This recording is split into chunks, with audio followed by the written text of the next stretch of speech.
2019 at 9:02 a.m. If you would please rise with me, join with me in the Pledge of Allegiance. I pledge allegiance to the flag of the United States of America and to the republic for which it stands, one nation, under God, indivisible, with liberty and justice for all.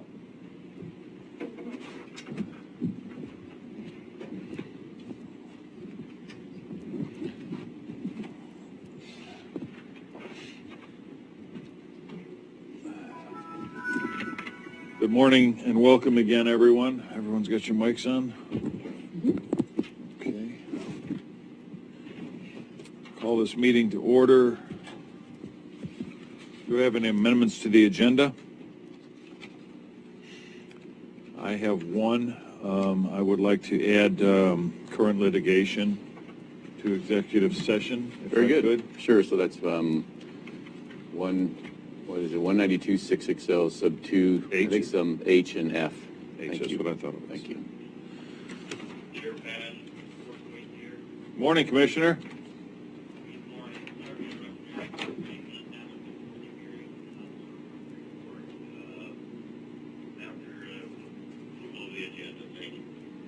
All right.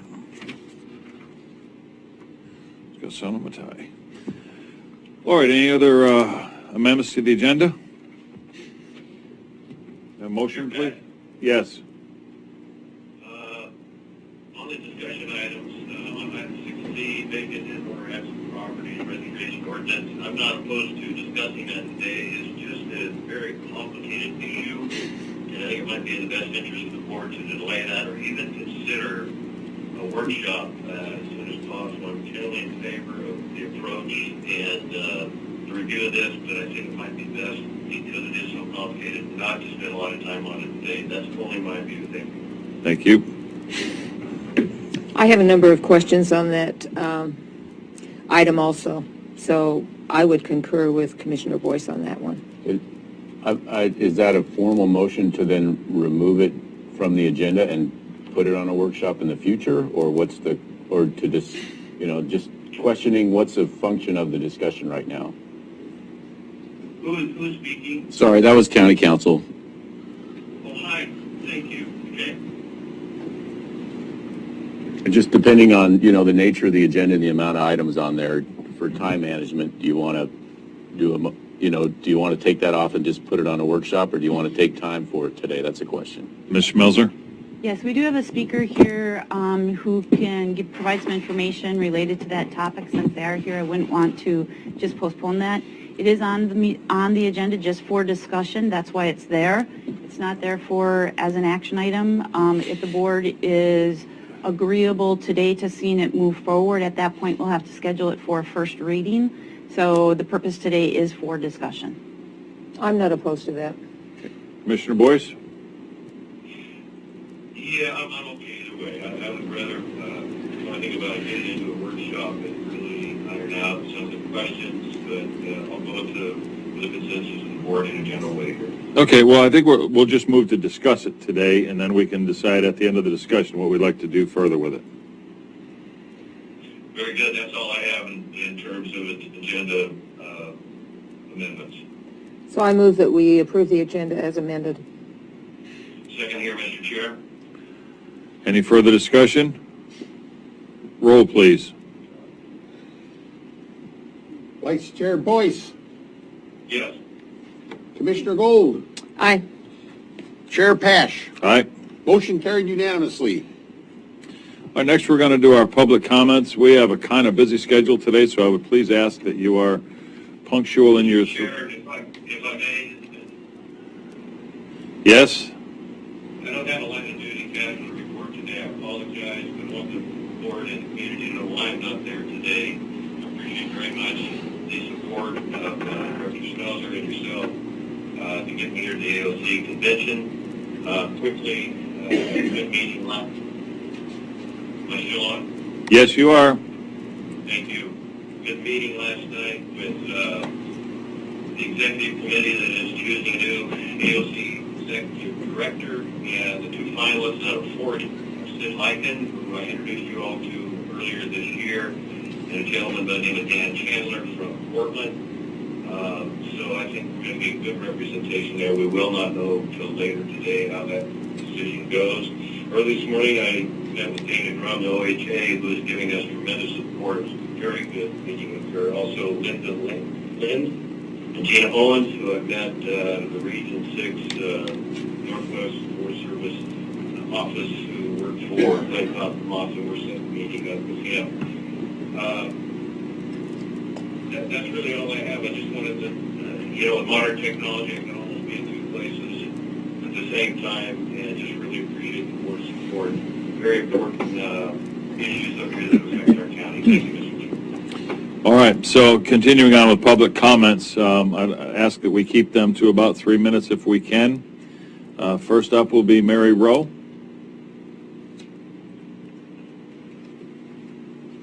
Good morning, Ms. Rowe.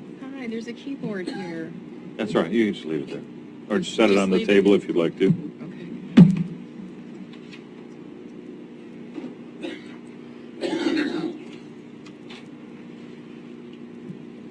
All right, I had put in requests for 2 public comments, but I only have 1, Chair Pash. Okay, For thank you. today, I'll save the other one. If you would do me a favor, Ms. Rowe, and just pull that taller microphone over just a little bit toward I you. don't know how to do that. Last time I tried, I broke it. Okay. So, can you hear me okay? Yes, Thank you, Nancy. there you go. Thanks. I'm Mary Rowe. I was privileged to go on a tour of our jail a few weeks ago. Our jail is a dungeon. I know something about jails as I have an MSW with a concentration in social justice and corrections. I have toured jails, juvenile halls, youth authority facilities, San Quentin, Pleasanton, and the California Department of Corrections Northern Reception Center at Vacaville. Have worked at Friends Outside, the Sonoma County Juvenile Probation Department work program, developing job placements for youth, and for the California State Legislature's Joint Committee for Revision of the Penal Code, where I researched alternatives to incarceration in California prisons due to prison overcrowding, and in fact, I ordered copies of the committee's resulting publication titled Prison Overcrowding, Emergency Measures, and Alternative Forms of Punishment, which should be at our post office tomorrow, and I will give you each a copy then. I also did research for my master's project at CDC's Northern Reception Center at Vacaville and have other relevant experience. Our jail's capacity is too limited to permit even a fair portion of sentences for violent crimes to be carried out. Deputies must creatively shuffle inmates around in order to prevent violence and other serious problems. One small room serves as a sole place for all inmate arraignments, meetings with attorneys, mental health counseling, religious instruction, and I'm pretty sure that it is also where the nurse examines inmates. Picture 8 inmates in a cell about 2 or 3 times the size of your bathroom with no windows, the steam from showers from 8 prisoners, and a vent that doesn't keep up. The exercise room is small and has nothing in it. As there is no padded cell, prisoners, some of whom may be having a mental health episode, have their arms and legs fastened to a restraint chair until their attitude, behavior, and ability to cope improves. There is insufficient wheelchair access to showers and during inmate processing. Please prioritize applying for grants, including ADA grants for our jail quickly. Thank you. Thank you. And I'll let you know, Ms. Rowe, that we are currently moving toward exactly that for a new jail and a new courthouse building. So I thought that the block grants, it was too soon. that'll be spring, but yes, we are moving on the jail as quickly as we can. So Okay. all that is in the process. David Barnes? Okay. Ms. Crook?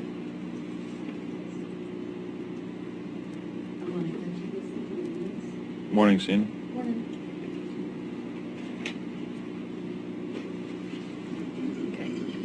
My name is Sina Crook. I'm a county employee, and I'm here today as a member of the SEIU negotiation team. I wanted to address the Board of Commissioners. We SEIU county employees have been involved in labor negotiations with the county since March over the economics opener of our contract. We asked for our step increases to be unfrozen, the county to pay the full premium of our health insurance, and to give us a 5% cost of living. The county said no to removing the freeze on our steps. They offered to increase the amount paid for our health insurance premiums and offered us a 3% cost of living. We are okay with the increased payment for the insurance premium, but the hang-up in the negotiations is the cost of living the county has offered us and fairness. The last time cost of living raises were given, we SEIU employees received the smallest amount.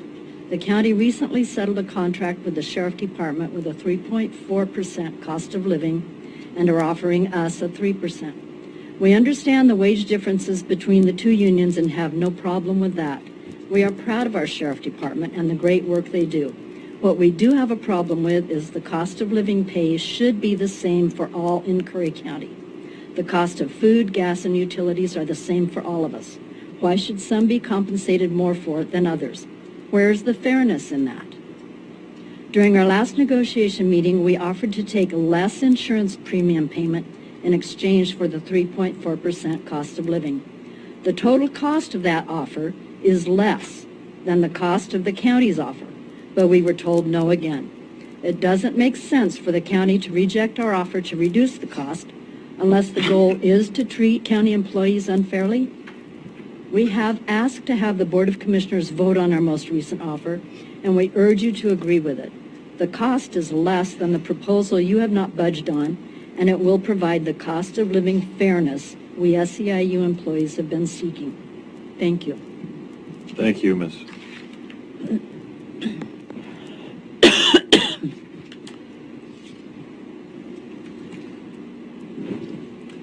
All right, so that's all the public comments I have on this here in particular. I want to make a public comment at the beginning of this meeting, which is rare for me, but I just want to let everyone know that the county is facing some serious things with our public health. We've had CCH has given us notice that they no longer want to do public health in Curry County, and they've given us a time limit to give that back to the county. In 2012, this county worked for several years with commissioners to provide health services that will protect the citizens of this county, and CCH came forward and asked us to trust them and allow them to do this.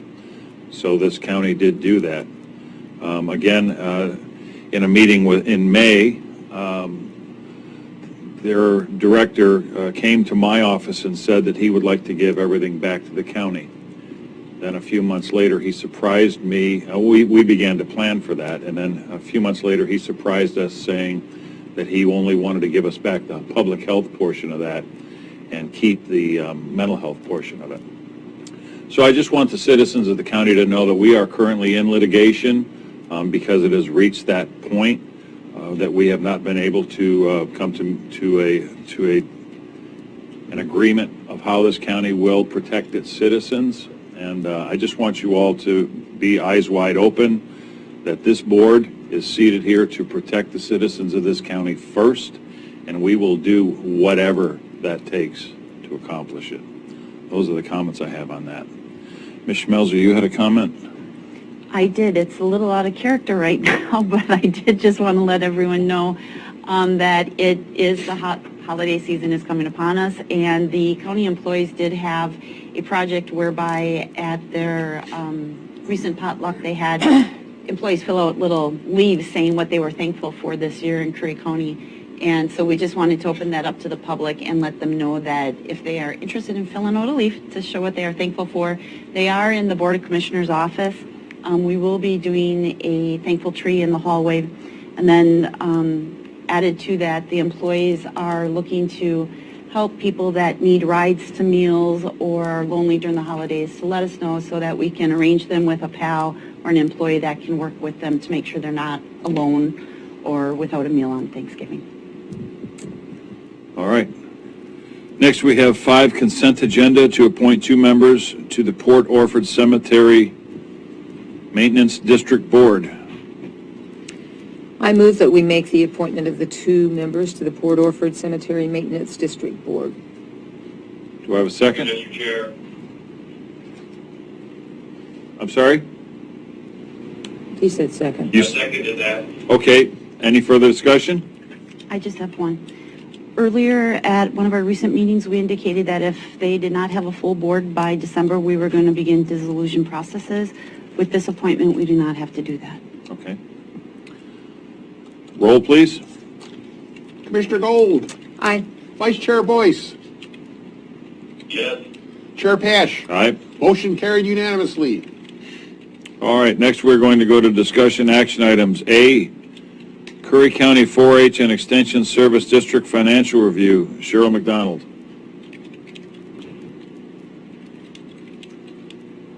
Ms. McDonald? Strike that from the discussion action items. She's not here. And this is for an Administrative Management Office Manager, Oregon State University, Curry County Extension Offices. Wow. We help fund them, is that correct? Through our budget? Yes, we do. This is a district. B, resolution supporting inmate access to their medical provider. Ms. Schmelzer. Yes, we had some conversations with the sheriff's office earlier in the year, and they had shared with us the cost of providing medical care to inmates and the burden that had on the budget. And specifically, one of the things is you really can't predict what that's going to cost you because you don't know what the needs are of your inmates. So we have had some discussions with All Care about that matter, as well as some other discussions going on. And Senator Merkley is actually proposing 2 bills that would help address that, whereby inmates could retain their federal benefits, which also includes OHA, since that is funded through the federal government. So what you have before you is a resolution in support of Senator Merkley's bills. The Sheriff's Association has also gone on record in support of this. If the board supports this resolution, the sheriff would also sign on in support to this resolution. But we do have Joel Hensley from the sheriff's office here, who does work, manages the jail basically, and he is here to just provide some more insight on those costs and the impact that having the county having to fund that the medical bills right now has on the budget. Mr. Hensley? Good morning, sir.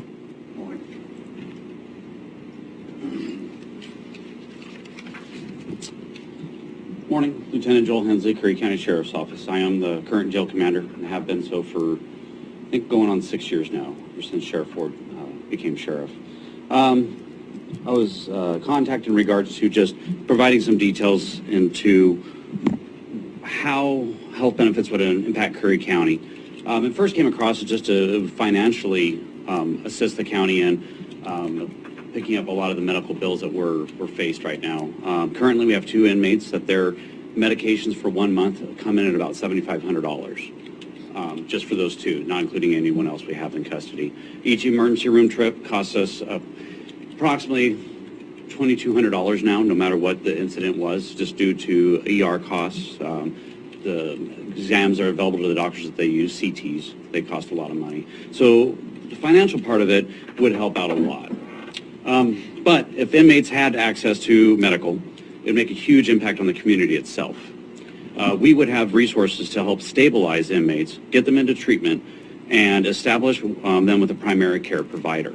Right now, we can't even get somebody into alcohol and drug treatment if they're in custody because OHP cannot apply. So we actually have to do this juggling of releasing them, but then having a parole probation officer pick them up immediately and take them to treatment. And then while they're en route to treatment, we're calling OHA to get them signed back up on benefits. So when they get to that front door, they have benefits back. If they don't let them in. So these are some of the challenges that we're doing just as a normal operation. Whenever somebody's in custody, we can help them get stabilized physically and mentally. They will not have access to illegal drugs. They won't be forced to sell their drugs to survive in support of themselves in the street. The support we would be able to provide would also be a peer support and by our paid deputies. Just, trying to help somebody from one step to the other. Inmates will qualify for drug and alcohol rehab. The county would have more mental health treatments, therapy, and providers if we could bill for the services. We would have a true clinic that would be able to provide health and reproductive services to all inmates, kind of like a public health.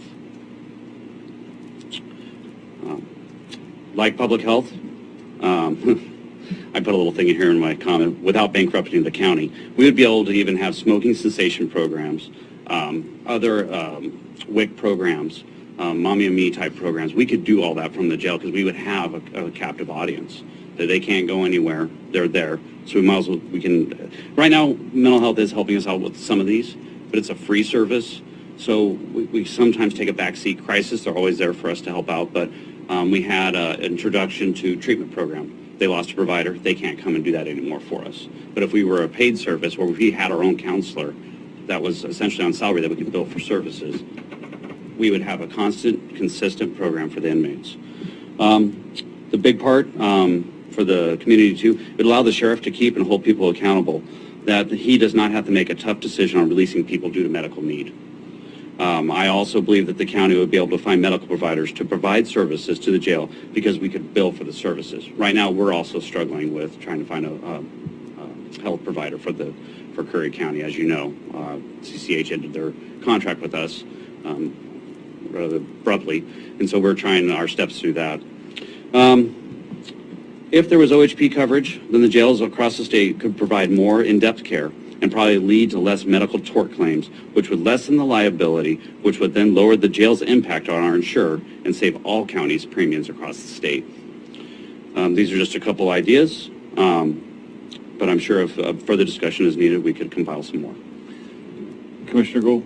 I just have one question. I noticed that you said that you released them to go to drug addiction things. Could you also release some of the high people that need the medicine for a day or so they could go get their medicine and then come back? With Just curious. the individuals that we have, if the sheriff and we felt comfortable releasing them, they wouldn't be in custody. If we thought that they could be part of a home monitoring system, we do have ankle bracelets that were available that we tend Yeah, to use. I realize each case is different, but I'm Right, just and that's what trying we're to finding find a out. way to The skirt ones- around the mess. Correct. No, absolutely. And being in my position, signing those, initialing those bills, you know, it tears me up because of how much money it's costing. Especially this year, the costs have just skyrocketed. So we've looked at that. The problem is the individuals that we have, they're charged with Measure 11 crimes, which are the worst crimes there are. And with those crimes, we can't say, hey, can you go out for the day? Please come back. Oh, I'd put them with someone for sure, Well, the problem is, though, they're still in custody then. even with a parole officer? That is correct. Okay. Joel, I have a question, Yes, sir. because NACO right now is on the Hill this week in Washington, looking at this for veterans. So my question is, if you know, the issue with veterans is if once they go in to a jail situation and they lose their VA benefits, it takes the VA about 30 to 45 days to get them back in the rolls because they literally canceled their policy. So they have to reapply for a policy, and that's something NACO's trying to get straightened out. Is it the same for civilians? I mean, do the healthcare providers cancel their policy, or immediately upon release are they reinstated? It's not immediate upon release unless we're involved in that piece of the puzzle. So whenever we're mandated to report who's in custody, and so which cancels their OHP. So once that's an automatic report that happens in the background as soon as somebody's booked in. So it gets canceled. But turned on, it doesn't work that way. Right. We have to facilitate that by providing a form to the inmate. If they can't fill it out for whatever reason, then we end up filling it out. Or we try to, we had a provider that would come in and sign people up. That's gone by the wayside, so it's fallen on deputies again. But we're trying to help people because when they get out, they do need to get their medications. They do need to get stuff. They need to make appointments, but they can't get, they show up for dental appointment and they're told that they don't have coverage. So if this continued through, it would be a seamless transition and it would restore faith in the system that we're trying to help them. Okay, great. Anything further? No. Thanks, sir. Thank you. Well, I applaud Senator Merkley's work on this, and I would certainly make a motion that we support this. I will second that. Do you have any further comments? Roll, please. Commissioner Gold, Aye. Vice Chair Boyce, Yes. Chair Pash. Aye. Motion carried unanimously. All right, next we are going to have Vacant and owner absent properties registration ordinance, Ms. Schmelzer. Okay, this is a follow-up to what Sergeant Hensley was talking about, but what we're finding is that, Commissioner, could you mute your mic, please? Thank you. what we're finding is that a significant amount of the people that are being booked into the jail are actually, I shouldn't say significant, but 16% of the people that are booked into the jail do not reside in Curry County. And that does not include the homeless individuals because they don't have a place of residence. But for people from outside the county, 16% are non-county residents. And what we're also finding is with the Code Enforcement Division, which Dave Fortman manages, he has seen anywhere from 30 to 50% of those violations are from people that do not live in Curry County. Conservatively, he estimates 30% of his cases are on properties where people do not reside here. Mr. Fortman's cases typically involve things a lot of nuisance complaints where people have trashed the properties, homeless encampments, or people that have a RV park and they keep going property to property, or perhaps you're having buildings where the owner does not live here, so people are occupying or squatting on that property. Anyways, the fact that we have properties which require a lot of attention from people that do not reside in the county does put a strain on law enforcement and on code enforcement. At the current time, we cannot increase taxes to pay for these services, so we have to get creative and say, how are we going to pay for these services? What the proposed ordinance in front of you does is it says that if you do not reside in Curry County and you're not here to watch over your property, there tends to be added need for law enforcement and code enforcement to patrol some of these properties or respond to stuff that happens on some of these properties. What we've done is looked at the jail, and right now the jail relies on the general fund for $1.6 million. Communications, which is such as dispatch, uses $750,000. That right now is completely funded by the people paying taxes, of course, which includes people that do not live here. Code enforcement requires $160,000 to run that program. If you look at the part of that, what it costs the people that do not reside here for the jail, the 16% basically that are causing some of the issues for the jail, that is basically $262,000 for the jail, and $124,000 is what they cost dispatch.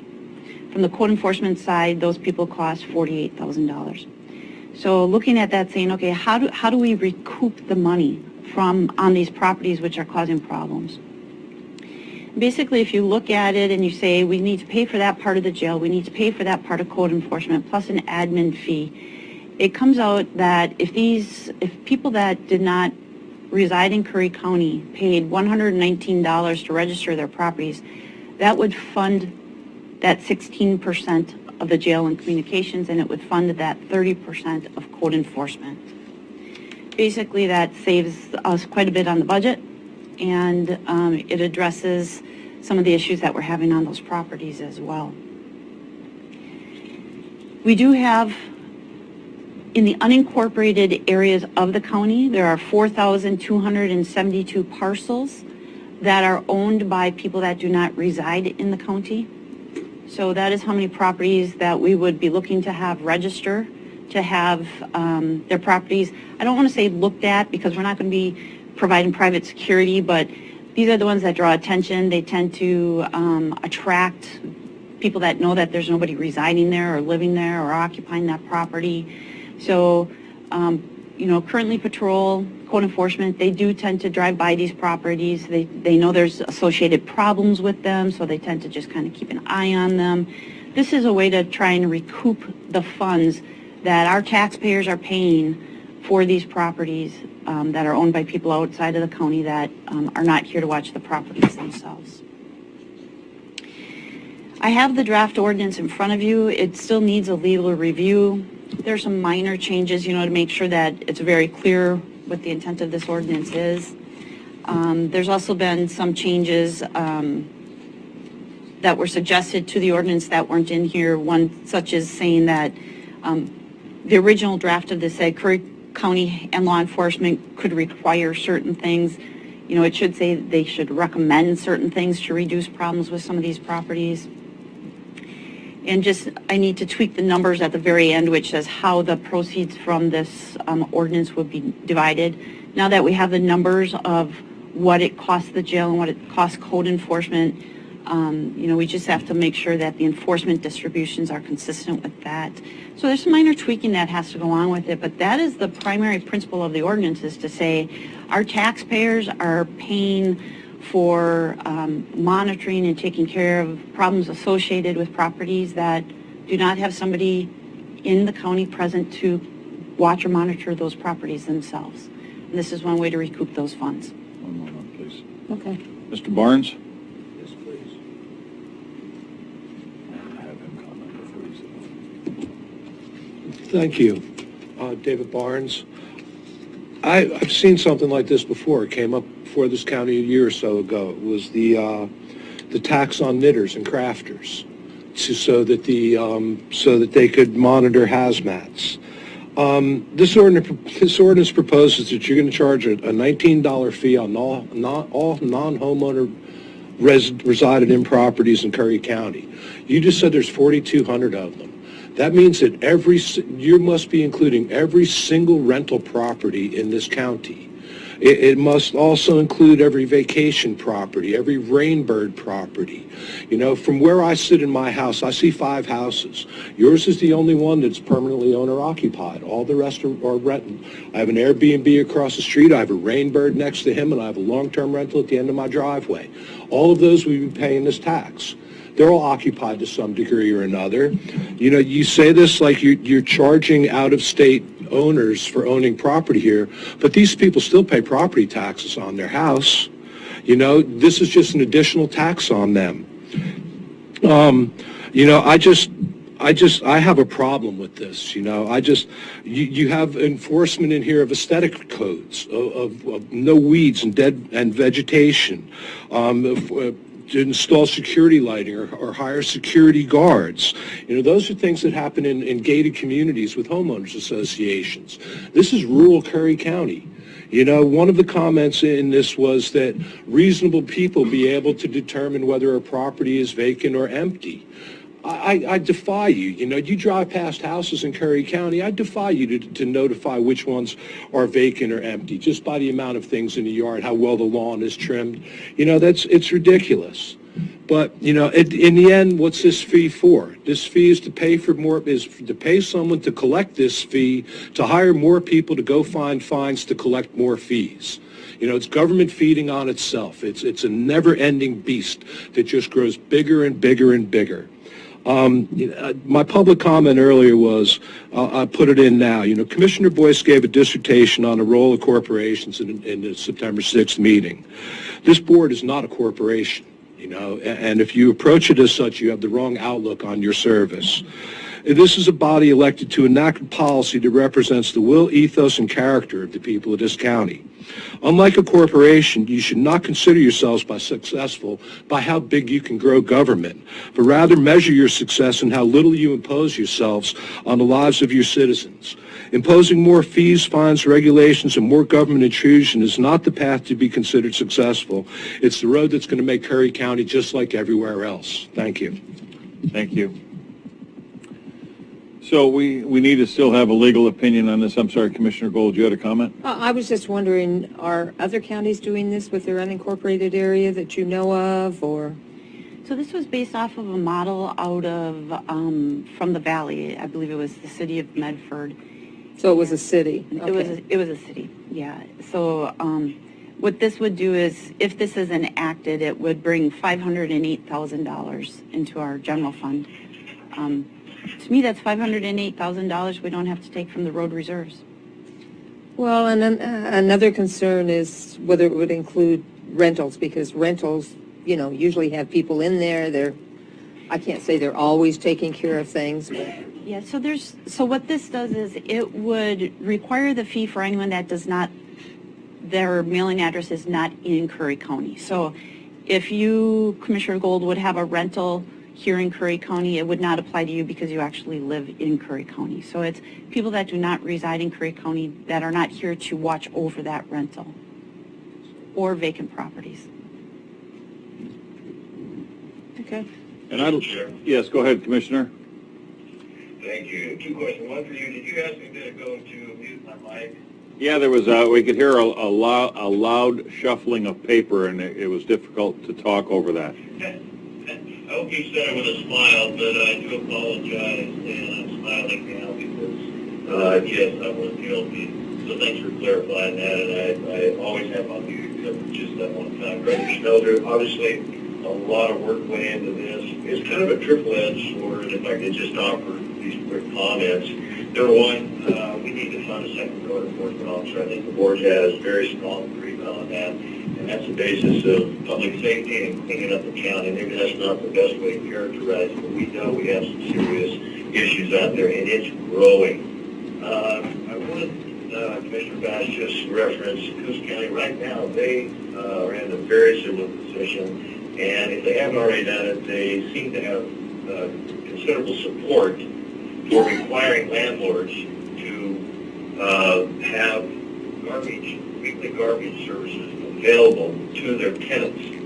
I'm not ready to promote that yet, but I am researching that, and I'm wondering the big picture, how that might develop a little bit on where this direction is going with absentee properties. I don't want to do anything to discourage, but the second edge of the sword is, yes, discouraging potential landlords with the shortage of housing we have. We do need help, and I would be very disappointed if we don't get that second code enforcement officer, just in the interest of all that we're trying to accomplish through everywhere from Langland Airport Road all the way down to the southern parts of Harbor or South County, and making our code enforcement officer or officers as supported as we possibly can. So there's my take on this. It is complicated, as I said at the beginning of the meeting, and I think we're going to have to consider really digging deep into this, learning all we can.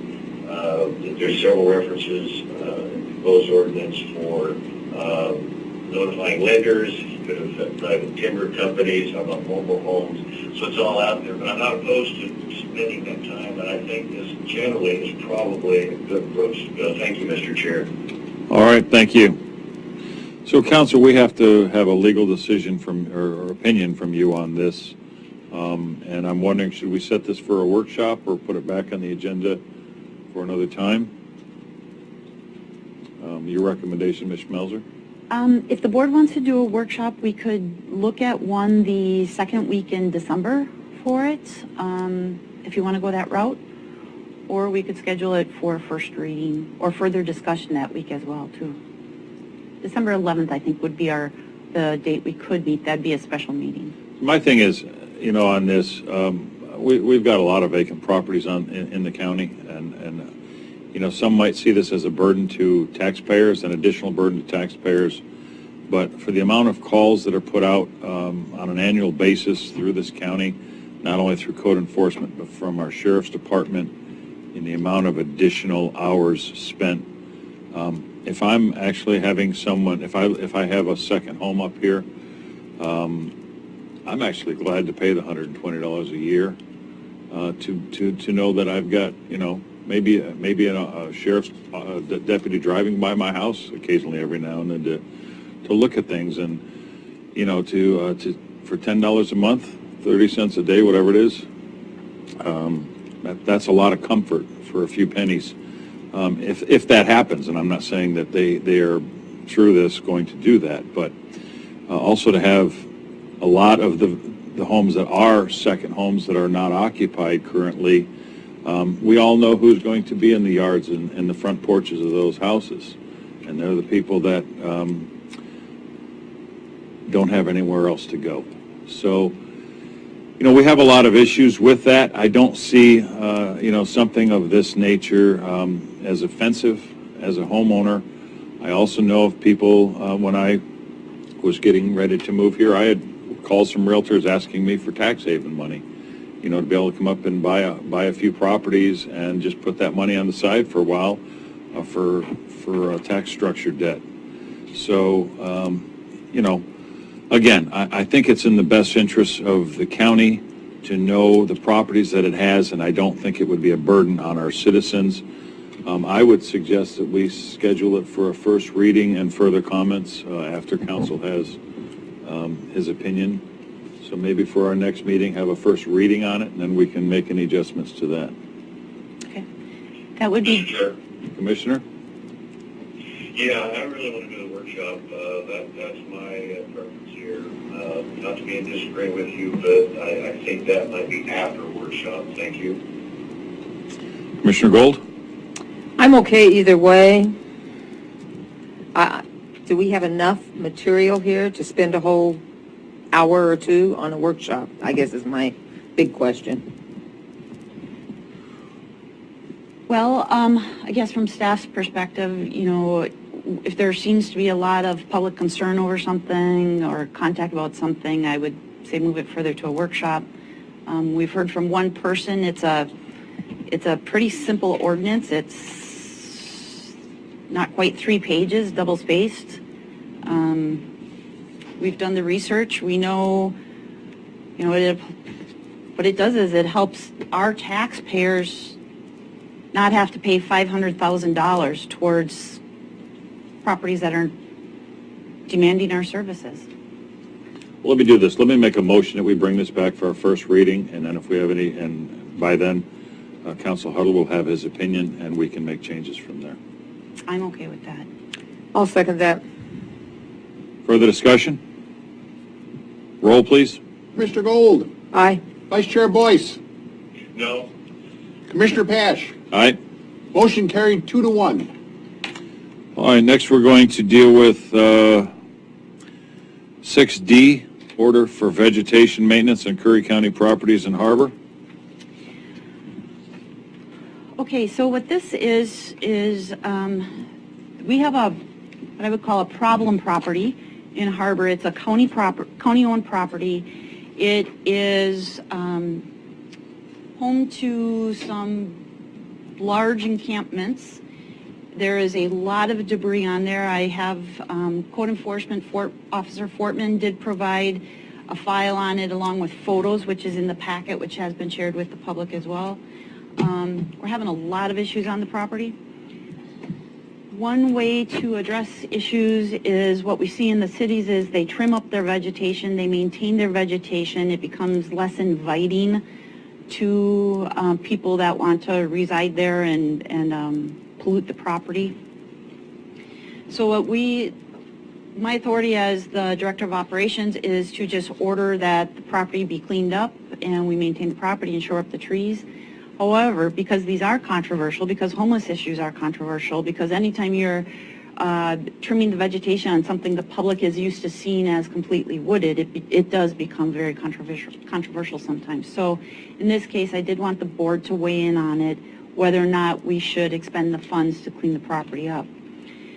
Mr. Fortman has worked with the roads department to get an estimate on that. It is going to be quite expensive. It's around, do we have a bid on it, Mr. Fortman? No, and we now have a vendor that's interested in bidding. Okay, a vendor would, I'm getting my properties mixed up. We have another property that's going to cost about $50,000 to clean up. That's not this one then, so that's good.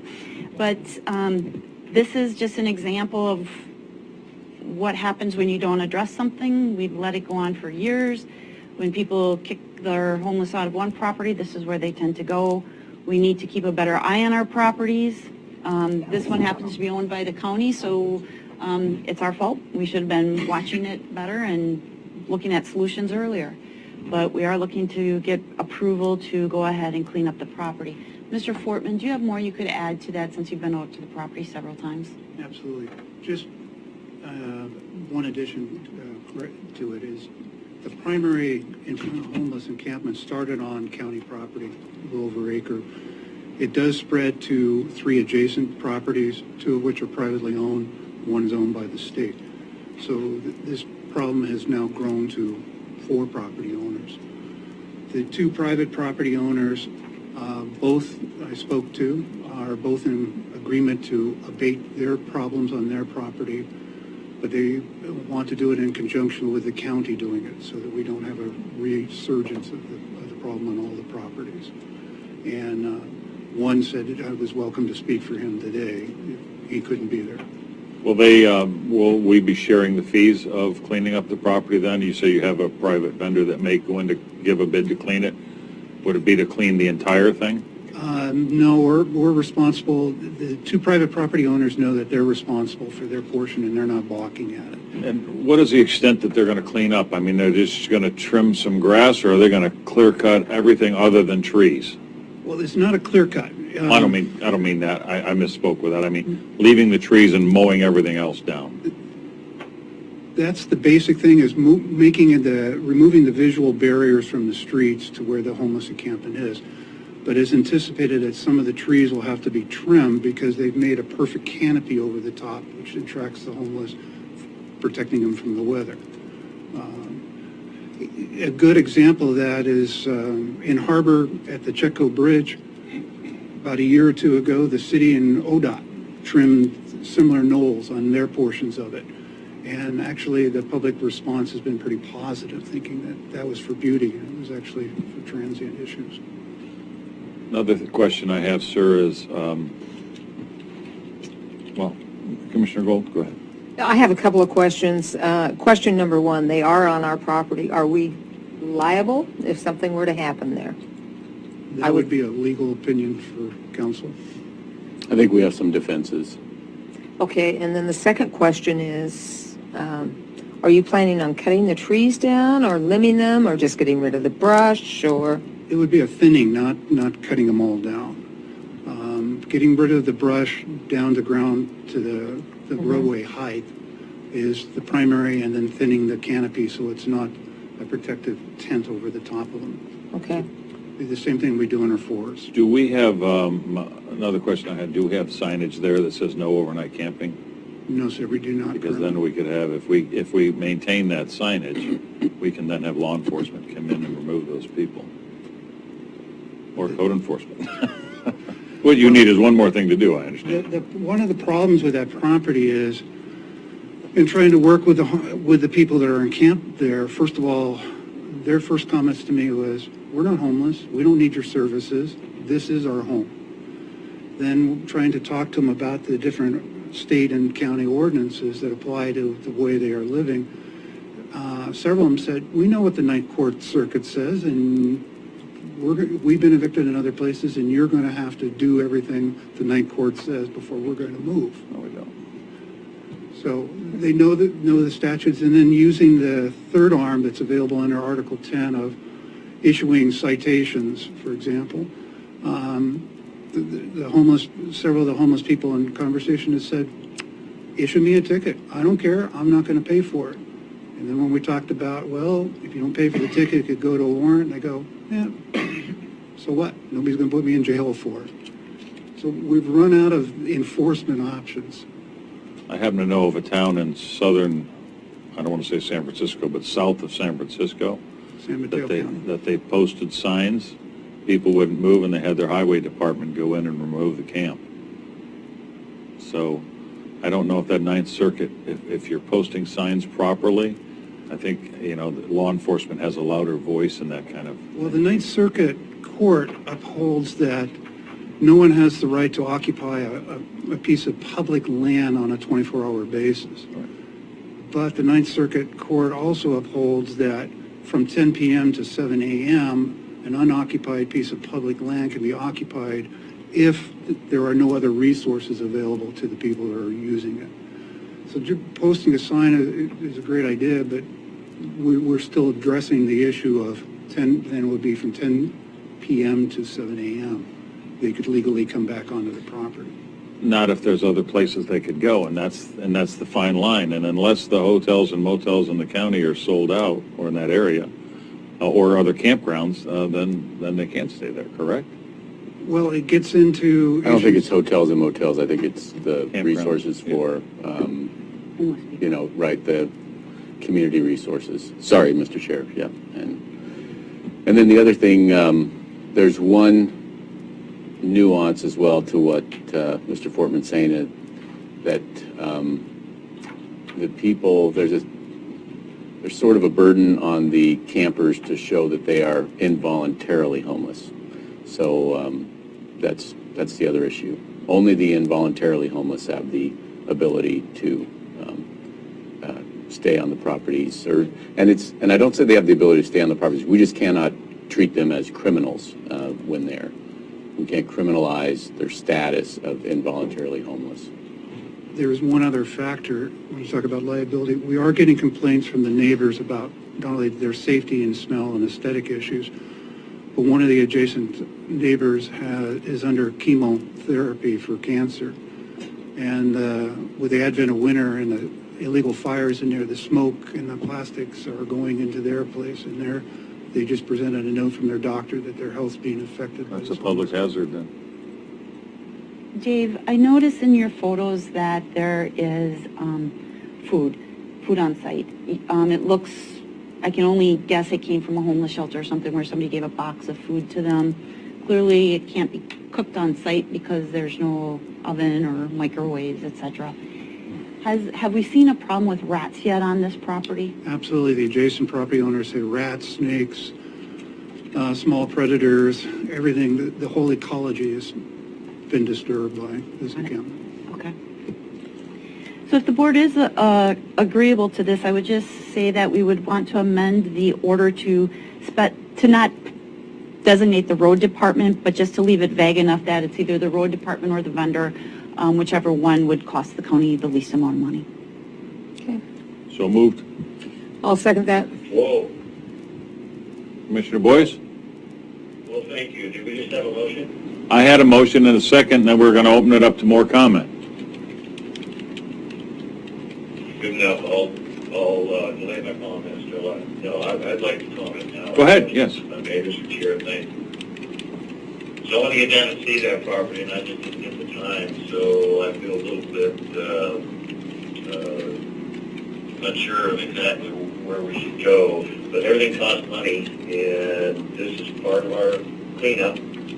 And I really appreciate Fortman and work that Director Smelter did on trying to figure this out and the best way to resolve this. And that will eventually, I believe, go into other areas of the county, properties we own. I'm going to boldly ask, Mr. Chair, if the road department would simply take care of this, subject to the board approval and whatever other requirements we would need to do, and not bill us.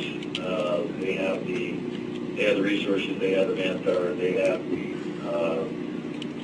the equipment. So I really would rather not get a bill back, and let's just see how this goes. We'll have it be a learning process, and yes, I'm ready to vote.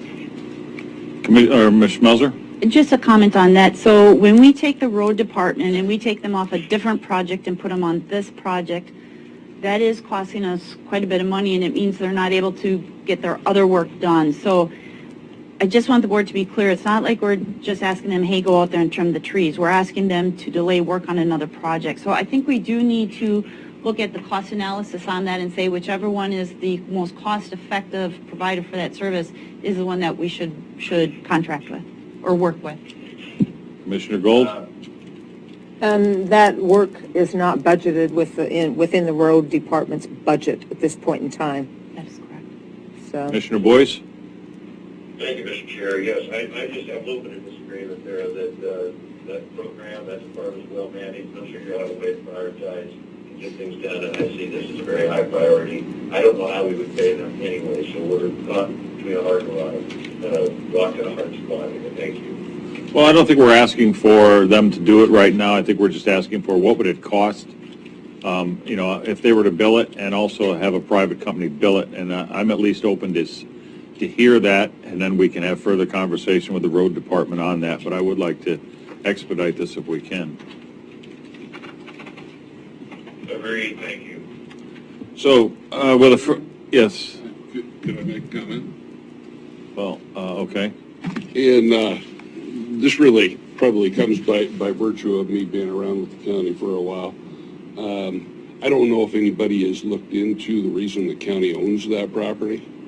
It's not a tax foreclosed piece of property. The county actually purchased it in 1981. I don't know the reason they purchased it, but I think if you went back through the commissioner journals, you'll probably find that they purchased it for the road department to do road maintenance. And so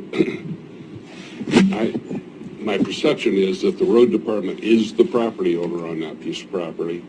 And so to me, it doesn't make sense to place the burden for cleanup on the code enforcement officer's budget. It's kind of counterproductive. I mean, I saw that in your order. Yeah, if I can just comment on that real quick, Assessor Colon.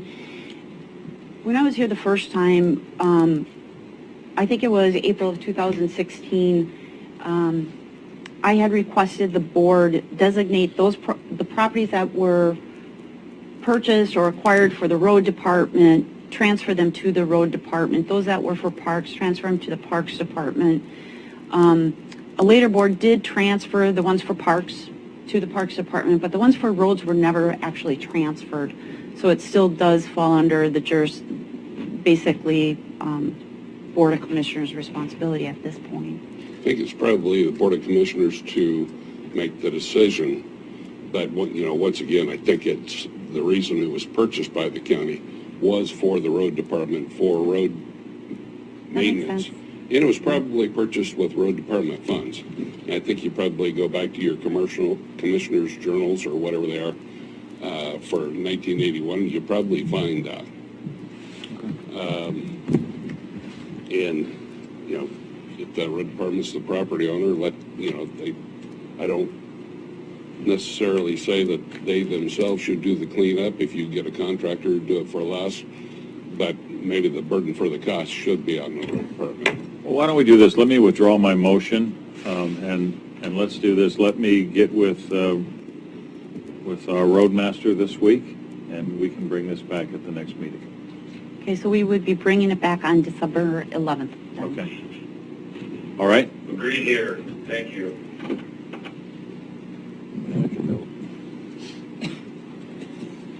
One.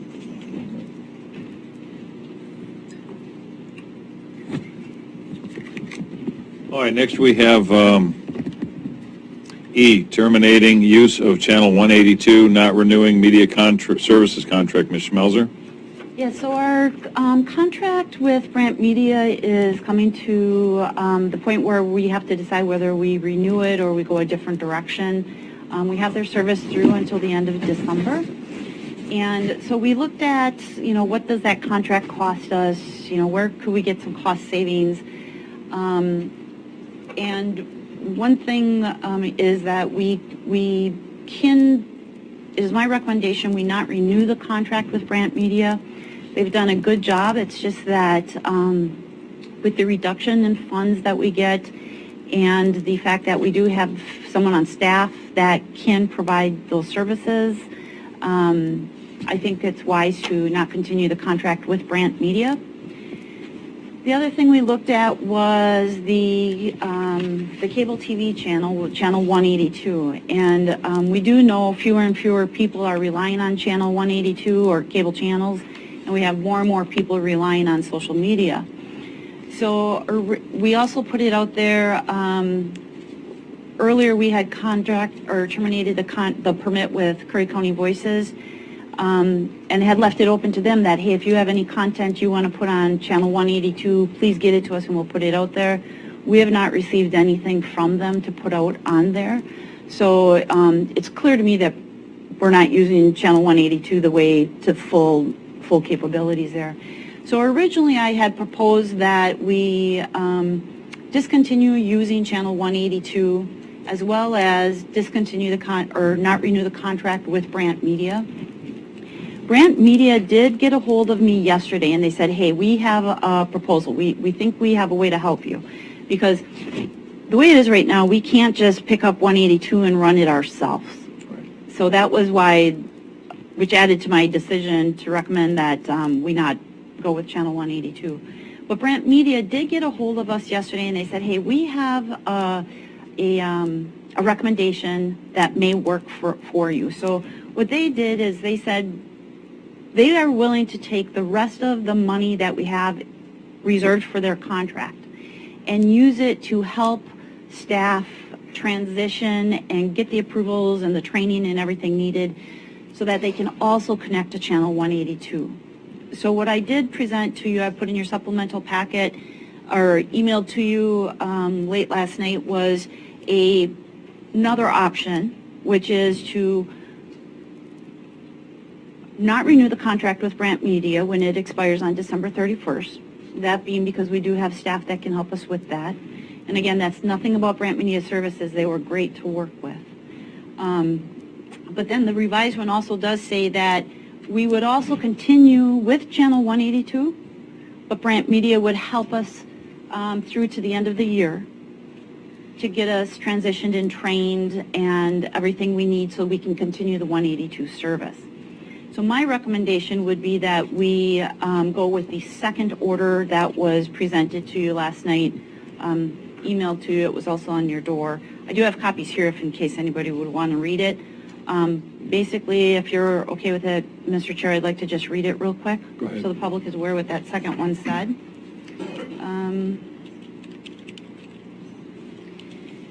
The first whereas was the same about the Communications Act. Second one is whereas the county receives money from Charter to provide PEG programming on Channel 182 as well as funds for equipment to film the programming and operate Channel 182. Whereas Curry County wishes to continue their PEG programming but can no longer contract for Brant Media Services. Whereas Brant Media has offered to train county staff on the transition from contracted cablecast to in-house cablecast. Whereas Brant Media, the current media provider, will train county staff at no cost beyond the existing budgeted amount contracted with Brant Media. Now therefore, it is hereby ordered as follows. The Curry County Board of Commissioners herein assembled order to not renew the contract with Brant Media and utilize existing monies budgeted for Brant Media to train county staff on the transition from contracted cablecast to an in-house cablecast. The board thanks Brant Media for their professional services, cooperative relationship, and offer for staff training. I also want to add that we have received a few comments on it. They were, I think people were under the misunderstanding. They were under the understanding that we were going to not do anything. Some of the comments I saw were that we were going to give all of the equipment back and not do anything. That was never our intent. Our original intent was because we did not have the capability to broadcast to Channel 182, and we do see fewer people using cable TV. The intent was to continue to use the equipment, but to broadcast it out through social media and other means such as videos, etc. But like I said, with the offer from Brant Media, we can continue with that channel, Channel 182. It just needs some training. No additional cost than what's budgeted with Brant Media right now. And just move forward.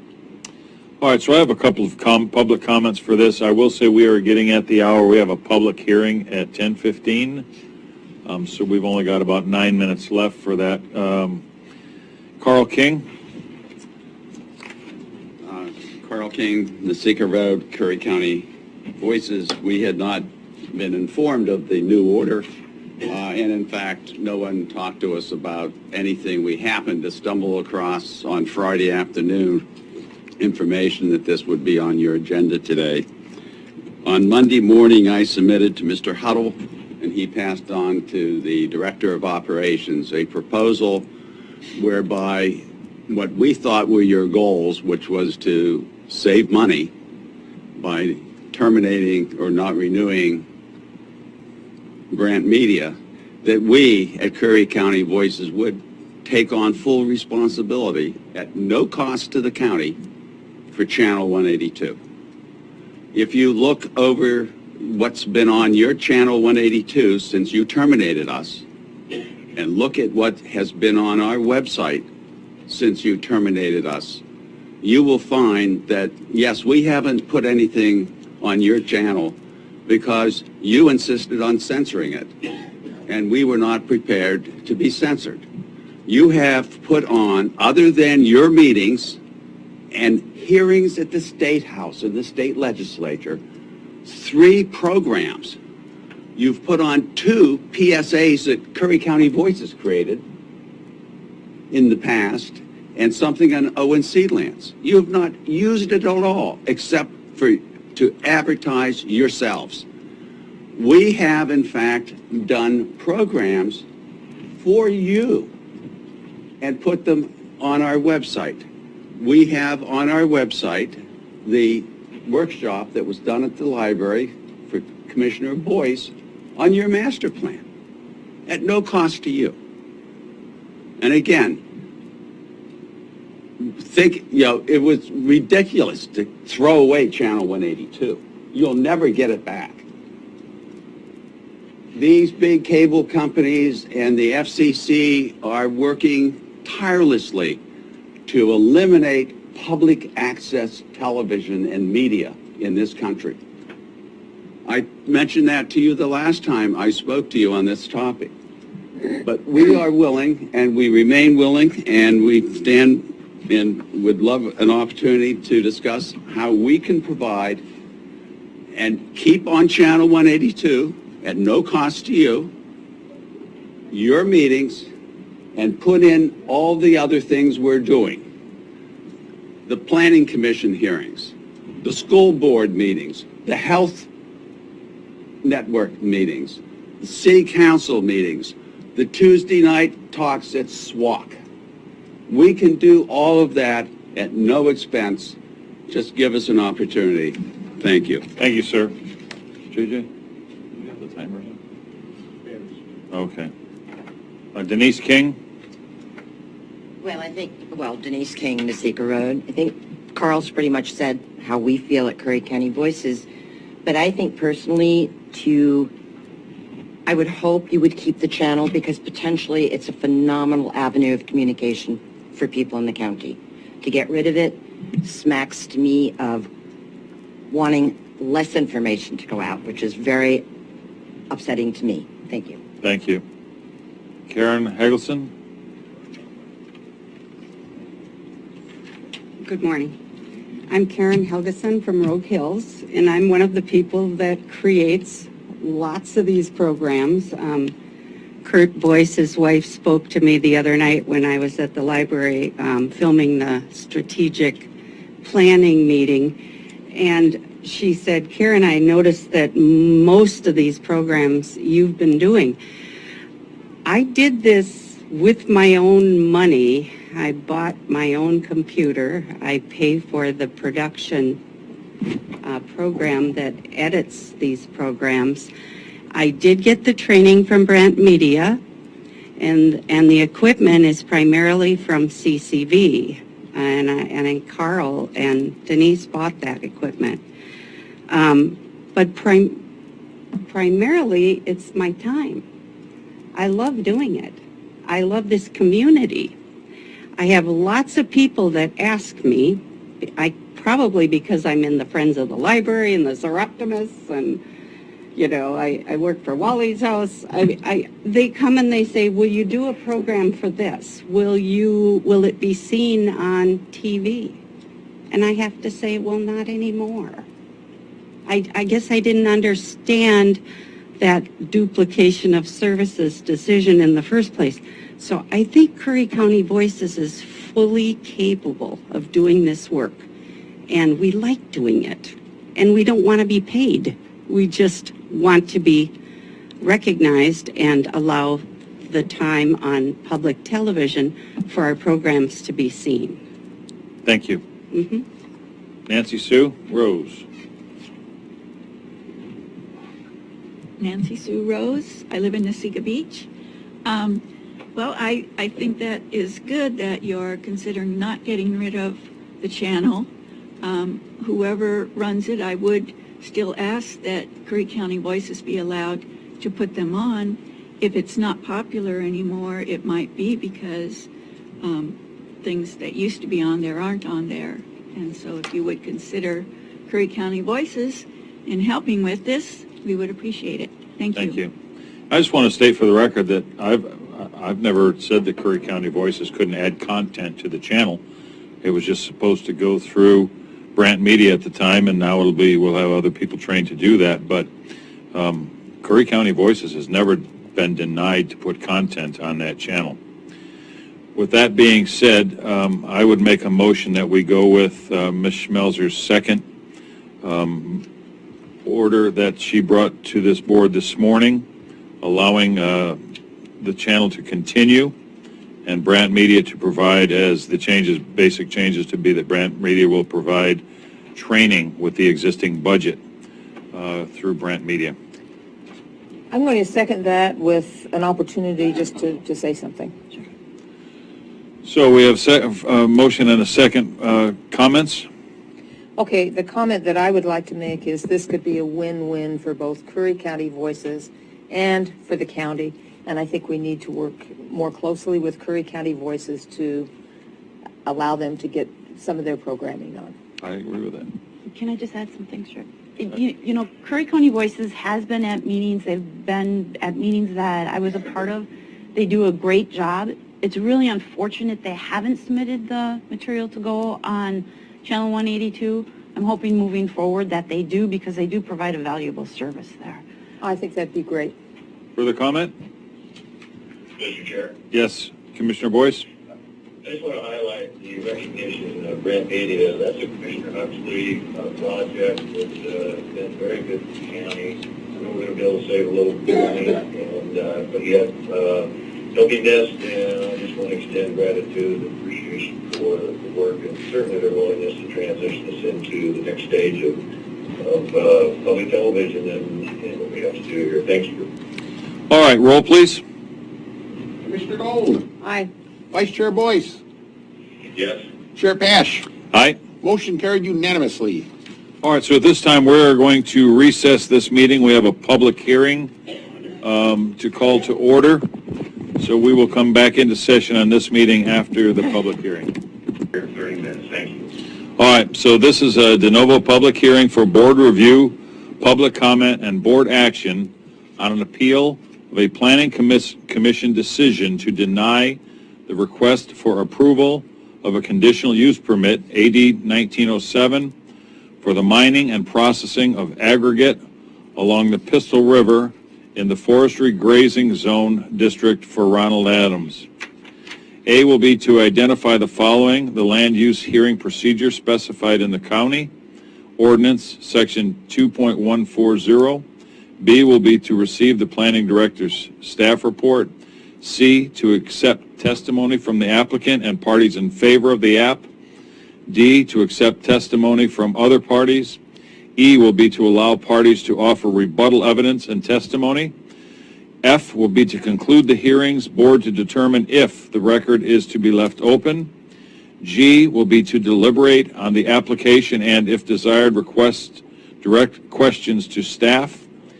And H will be to discuss findings and direct staff to bring back a final order for the decision. Before we begin this hearing, I will ask if there are is there anyone on this board or in this room that could have a conflict of interest with their decision? Mr. Chair, if I may. Commissioner Boyce? Thank you again. I've known Ron Adams my entire life. He's a veteran. He's a Vietnam veteran, and he's a combat veteran. I hold him in very high regard.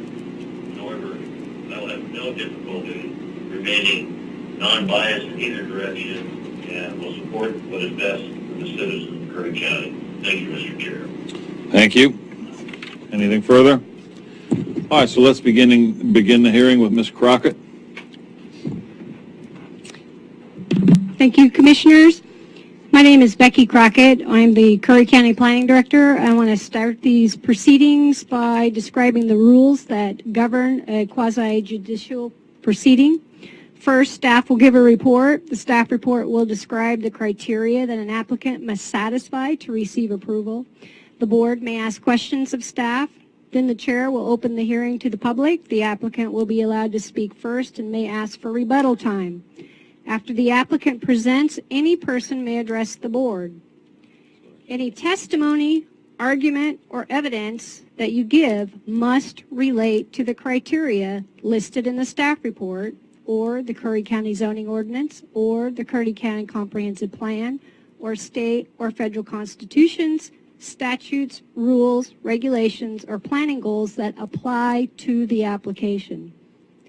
Before the hearing is closed, any participant may ask for an opportunity to present additional evidence, argument, or testimony regarding the application.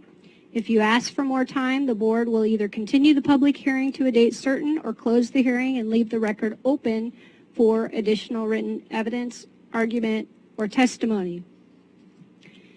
Failure to raise an issue with specificity before the close of the record so that the board and any party can respond will prevent you from raising that issue on appeal. Failure to raise a constitutional issue with specificity will prevent you from bringing a court action for damages. With that, I'm going to proceed with the staff report. I want to be brief before I start. I do want to also recognize the applicant, Ron Adams, as a Vietnam vet with a Purple Heart, and he's a lifetime resident of Pistol River, and it's been an honor to work with him. I also want to recognize the opponents of this application who have conducted themselves, I would say, in an extremely professional manner and have agreed to work with Mr. Adams in the future, depending on where this project goes. So with that, I want to talk about the application. I want to be brief. All of the information related to this application is in the record of more than 400 pages, and that's posted, I think most of that information is posted on the Board of Commissioners website at this point, and a lot of it is on the Planning Commission's website through the proceedings that the Planning Commission had. They heard this issue and discussed it at 4 separate meetings over the summer. The decision before the board today is to either reverse the Planning Commission denial of the Adams gravel extraction project or to affirm the Planning Commission decision and deny the project moving forward.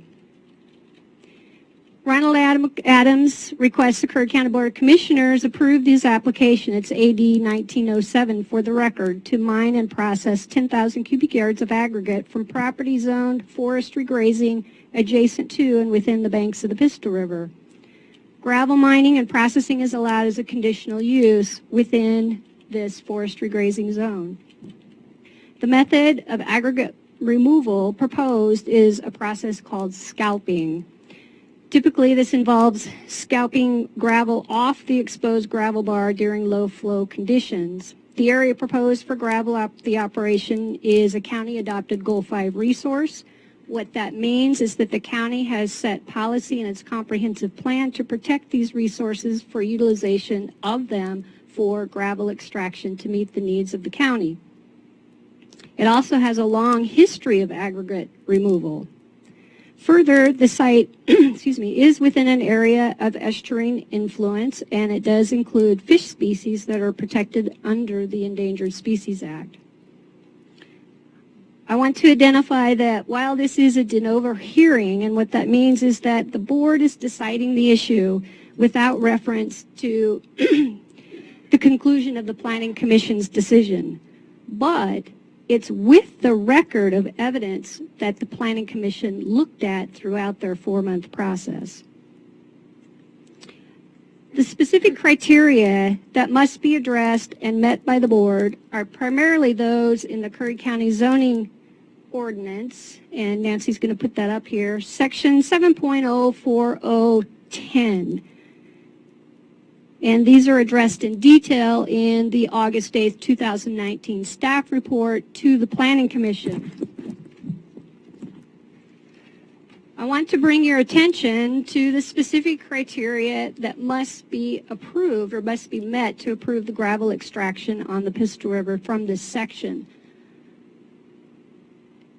If we can roll to the top of those, there we go. Okay, so if you look at the top under 10A, first, the code is very clear. It states that the applicant's plans and specifications must contain sufficient information to address the standards. The dilemma that we've had with this application is the information submitted by the applicant is primarily anecdotal and of the applicant's opinions. And while that's historically significant, there's no scientific data, studies, or technical information in the record to support the statements. Then if you look at the first few standards under number 10A, to be addressed by the applicant, it includes the impact of the gravel extraction operation on things like noise, dust, water quality, water flow, fish habitat, land stability, vegetation, wildlife habitat, and land and soil erosion. Essentially, these are the environmental impacts that you would expect from the operation.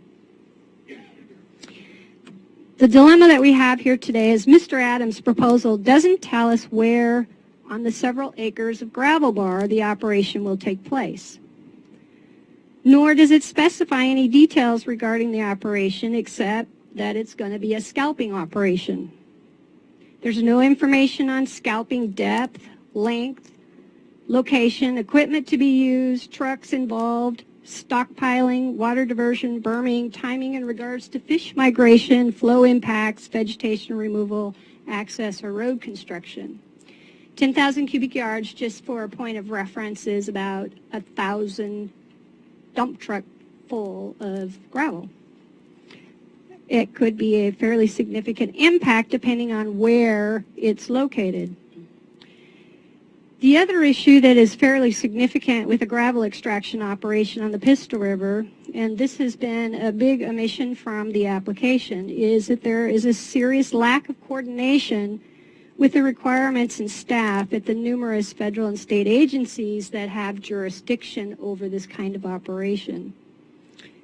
Gravel extraction in a place like the Pistol River requires permits and oversight and regulatory authority from the U.S. Army Corps of Engineers, the National Marine Fisheries Service, U.S. Fish and Wildlife, the Bureau of Indian Affairs, Department of Environmental Quality, Department of Geology and Mineral Industries, the Oregon Department of Fish and Wildlife, the Division of State Lands, and the State Historic Preservation Office.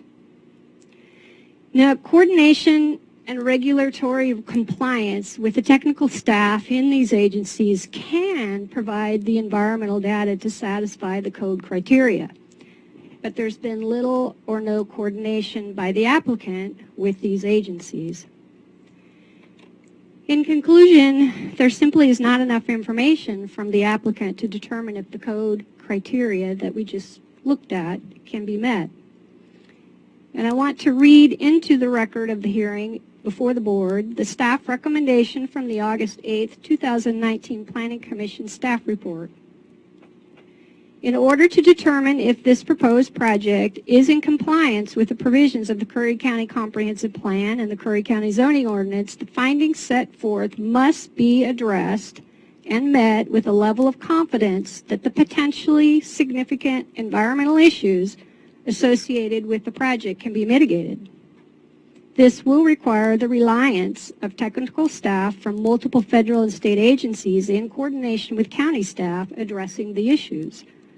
The fundamental concern that is apparent with the application is that it lacks detail on what the operation entails. And there's been little or no coordination and discussion regarding the multiple federal and state agencies that need to be involved in gaining permit compliance with the currently undefined operation. The situation requires staff to make an assumption that the multiple federal and state agencies will work with the applicant and do their due diligence in addressing the environmental issues to the satisfaction of meeting the county requirements and satisfy the findings.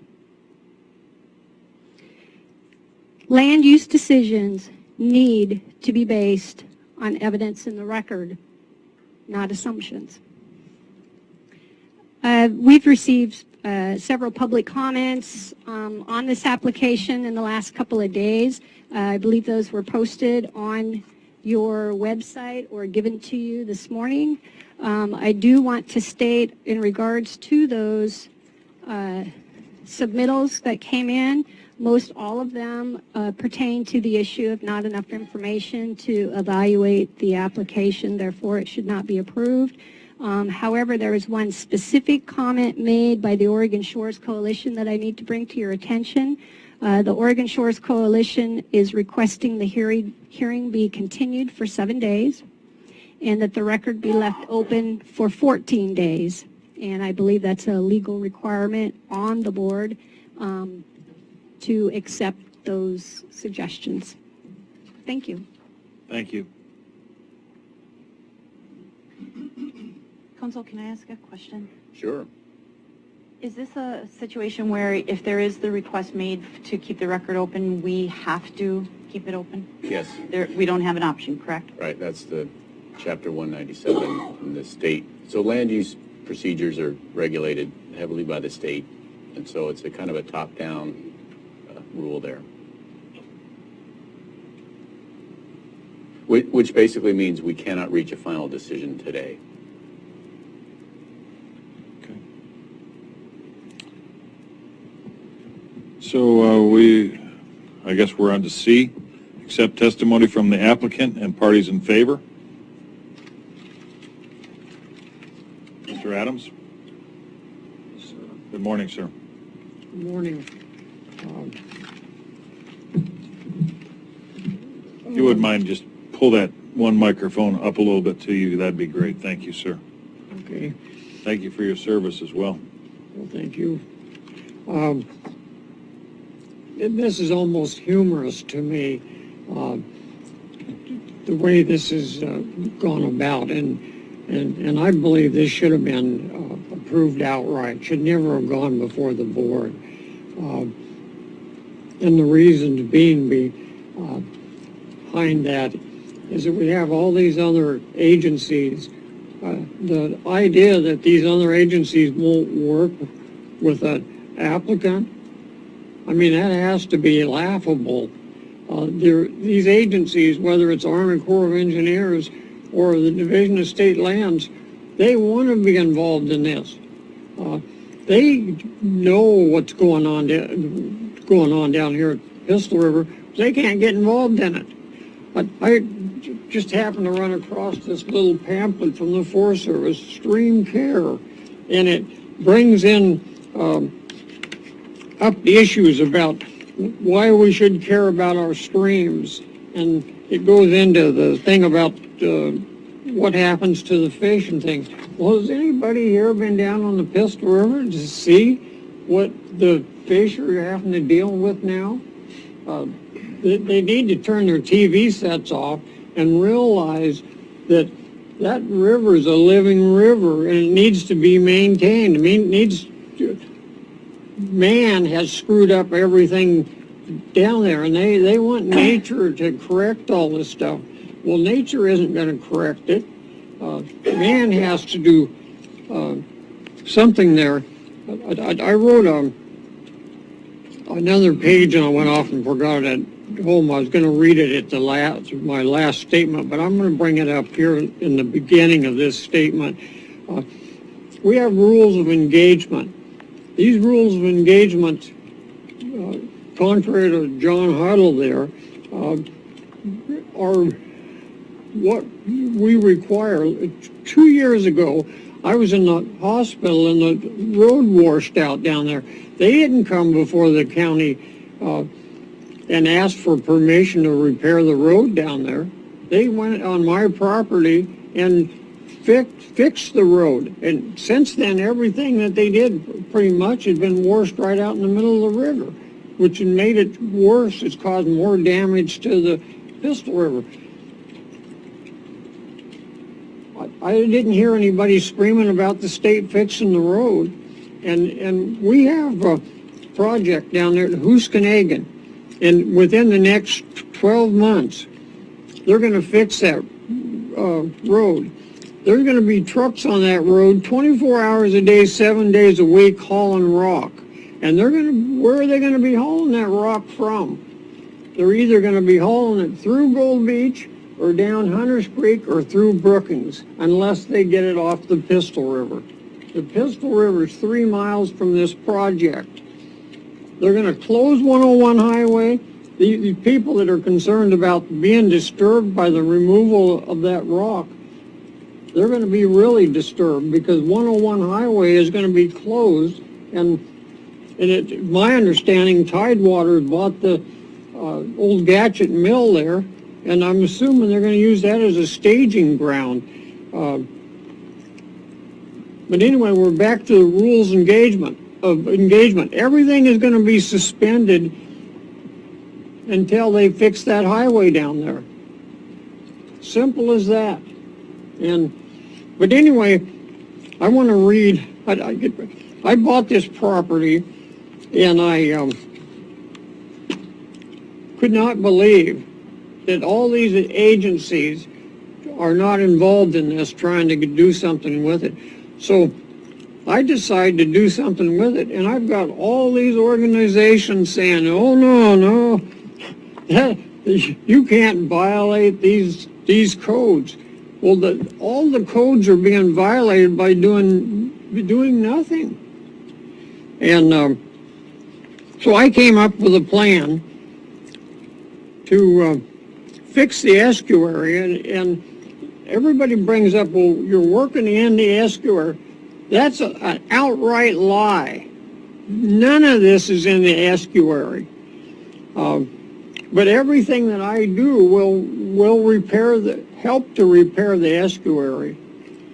And I want to read into the record my plan. I have a plan to help the Pistol River estuary and repair the salmon habitat. Presently,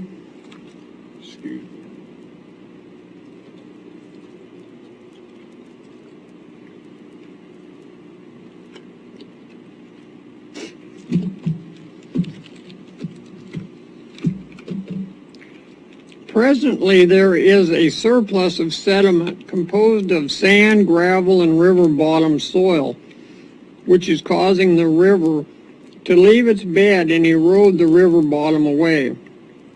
This is causing the river to widen out and causing temperatures rises, algae growth and shallow ponding, which allows the young salmon to become landlocked, diseased, and numerous problems. If these goals are met, this would be enough, but it will accomplish so much more if we could remove the surplus sediment and construct more of the structures that have already been built along the Crook property. It will go a long ways to lower the water temperatures. The structures that have been built are working wonderfully. They are blowing the sand and gravel up out of the river, deepening the channel, causing a defined stream bed. They are also helping to clean the gravel so that the water will run through it and not over it, which is causing the water to warm up beyond what is a survival temperature for young salmon. This summer, the mouth of Pistol River stayed open all summer despite the low rainfall. The water could not flow through the sand due to excess sediment. The gravel opposite these structures is being washed up 2 to 3 feet higher than the existing bottomland, which is great, but the gravel isn't if the gravel isn't removed to alleviate the pressure on these structures during high water, they will eventually wash out. These structures are too valuable and important not to be maintained. I want to be clear, this plan is to improve the estuary, but not any of the work or any sediment removed will take place in the estuary. We need to build more of these structures on the south side of the river and then switch over to the north side of the river and build some along the north side to approximately a quarter mile from the bridge so that we can keep a deepened channel going clear to the bridge. And I've talked to the Army Corps of Engineers and the Division of State Lands. Army Corps of Engineers have come up with these structures, and the Division of State Lands, the only concern they have with these is that they get too low down to where the tidewater is pushing back against them, because you need the hydraulics of the river to make them work.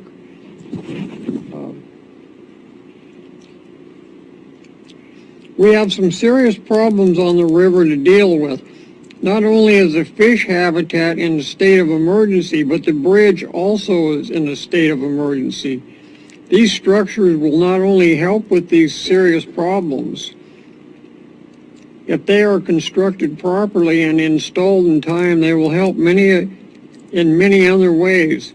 The Carpenterville Road is also very close to a state of emergency.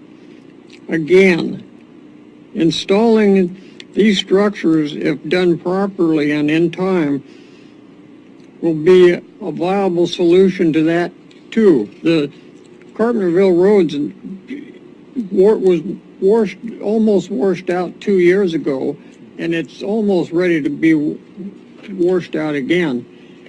The 101 highway is also in a state of emergency, and it's only 3 miles from this area. Removing the sediment from Pistol River at this time will not only solve a lot of problems here, but it will solve major traffic problems associated with all the truck traffic, with having to haul rock through congested areas. It will also shorten the time needed to do these repairs. My plan for removing this sediment is as follows. I have marked out 4 areas on special maps showing the specific areas and sizes and the depth of the sediment that needs to be removed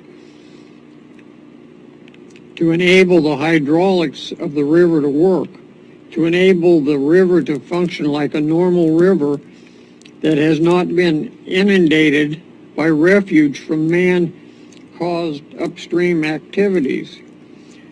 This debris is causing many problems in the river, such as warming the water, widening of the river, slowing the stream flow, stream bank erosion, damage to the bridge, filling up of the estuary, and now it appears to keep the mouth of the river open during the summer months. It is important that the mouth of the river is closed during the summer months to keep salmon from entering the river before the river has enough water flow to enable them to survive. And I talked to the Division of State Lands about this, and they're in agreement with me that the reason the mouth is not closing is because the sand is getting so filled up with sediment that the water cannot run through it. But and also a major concern is approximately 1,500 feet upriver from the estuary is a large quantity of large rocks coming down the river. If these rocks make it past the bridge and make it into the estuary, they will fill the estuary up, and it will be decades before the river will be able to correct this. This is all man-caused, and the river needs help to correct the damage caused by road building, logging, and fire. There is so much excess sediment in the river now that the river flow is slowed down. The normal transport of sediment is not allowed to happen, which stops the river from transporting sediment down the river and out into the ocean. Once the river is free of this excess amount of sediment, the river will flow faster, and that will initiate the natural and normal transport of sediment. And there's an enormous amount of sediment up the river. If we remove the sediment that's in there now, and I used to do this at Hunters Creek, I'd take the gravel out of there in March and in April, you wouldn't know that the gravel had ever been removed. And the Pistol River has so much sediment up there that as soon as we take it out, it'll be replaced with the next, that's assuming we're going to ever get any more rain. But right now, ODOT has a huge need for this material that is causing most of the problems in the river. If we are able to go ahead and use the material for repairs to 101, we may be able to accomplish my goals in a couple of years because of the demand for gravel right now. What would normally take decades to do, we may be able to accomplish in a couple of years. My plan is to remove the material from these 4 areas down to a depth which will be approximately 2 feet above the normal water level of the river, which will allow the normal hydraulics to work. The total amount of debris to be removed from these 4 areas will total approximately 8,000 to 10,000 cubic yards. If it were removed all in 1 year, we acknowledge that the likelihood of that happening, which would be the ideal plan, is very unlikely. The sediment that we are planning to remove has been deposited here in the last 3 to 4 years. Most of the places where I'm talking about removing this gravel 4 years ago was river bottom. Now it's all gone. But it's replaced, I mean, not all of it's gone. There's considerably more that's going to be washed out too. But where that river bottom's been washed away, it's filled back up with gravel. There will not be any contact with the waters of Pistol River while removing any sediment. This will be replaced almost immediately by the abnormal transport of material that is upstream. That is why it's so important to install these structures. And I have attached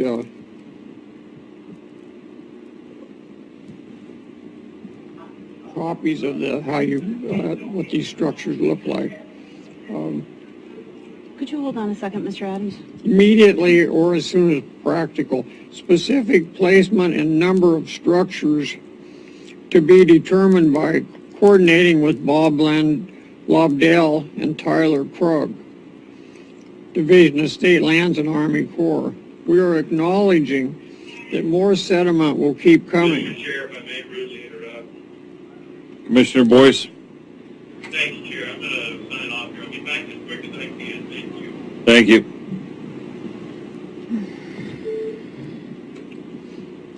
But by putting these structures in, they will help to keep the stream flow open. This is not the final solution. This is a working plan and will only be as good as the incentives to keep this a viable river. Once these structures are in place, we should not have to go back to the river flow area. We should be able to keep the Pistol River a healthy river by removing sediment from the floodplain, which will be up and out of the normal waterway. These structures, they push that gravel right up and out of the waterway. Specific plans on how the sediment will be removed will depend on whether or not we will be allowed to supply material for Highway 101 repairs and or to the county road department. And I don't have a letter from the roadmaster because of problems with my email and stuff, but I talked to Richard Christensen, the roadmaster, and he's 100% behind us. This will save the county tens of thousands of dollars. Right now, everything that's done down in that area has to be trucked in from the Rogue River. And Pistol River, that was one of the, I think it was 7 gold spots in the county when they come up with the comprehensive plan. It's one of the valuable assets. They call them gold spots. I don't know a whole lot about this, but from what I understand, these gold spots are the valuable things of the county, and that's one of the valuable things of the county. It's no wonder the county's bankrupt when we're transporting gravel an extra 30 miles when we have it right there. We are not a gravel company, though we do own some heavy equipment. We're not able to follow through with these plans without the opportunity to supply material to ODOT and or the road department. We are a small profit for purpose LLC doing business under the name Pistol River Enterprises LLC. It's a minority-owned business. Sole owners are my wife, Jerry Lee Adams, and myself, who is a disabled combat Marine. We do own most all of the property within 500 feet of all areas where work will be done. The actual equipment used in the operation will be dump trucks and loaders, which will be owned by private contractors. Any other equipment will more than likely, for short periods, be portable rock crushers. All material and equipment will be stored and stockpiled up and away from the river on the north side of my property. This is not to say that if we are not able to find a market for this material, that none of these plans will take place, but rather stating the facts that even if we were financially able to pay to restore the river, the government involvement makes it almost impossible or impractical to do this without the use of grants and other sources of financing. Having a market for this material is more of a time factor. If this is delayed, the cost of damage to the bridge, Carpenterville Road, and other things will be a loss to all of us. And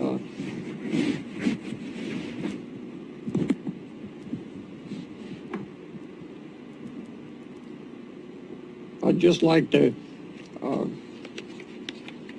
add, it's easy to say that you can't do this without following all these guidelines and things. But we have rules of engagement.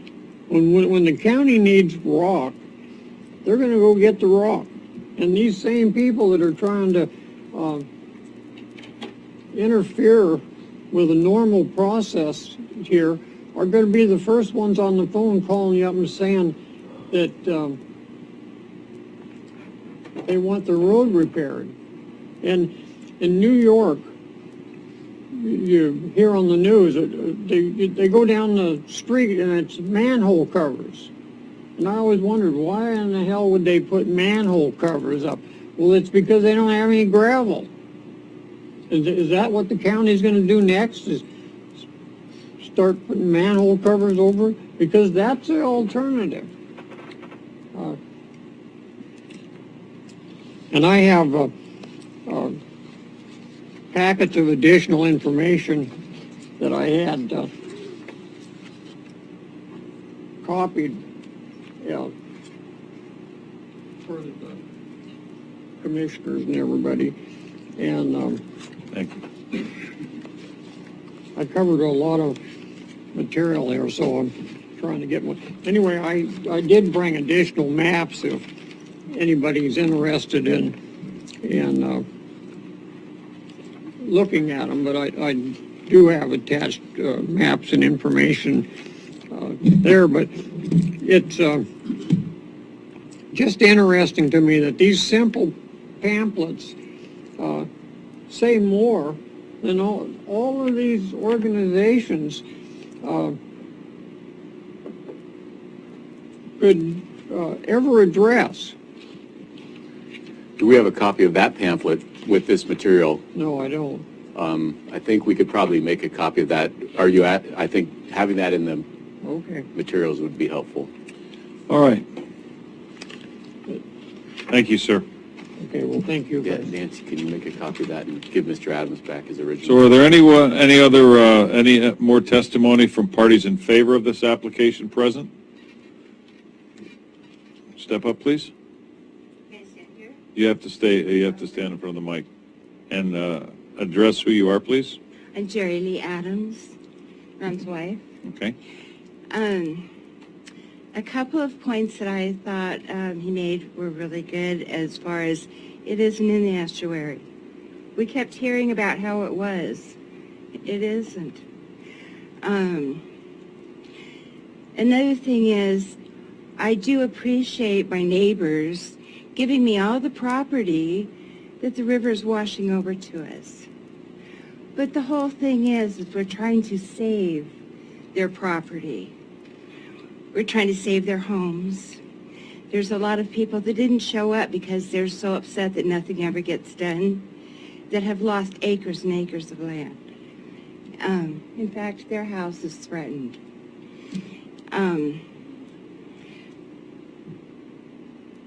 We love Pistol River. We love our community, and we're trying to save it. We also have an inn 3 miles up the river, on the river. It's called the Fish Inn, but there's no fish in there. And that's due to what's happening down at the mouth. So it's important to us to have a good quality river with fish in it. Ron doesn't tell you enough about how much he has been in contact with the different organizations and how we've been sent letters but haven't been able to print them out.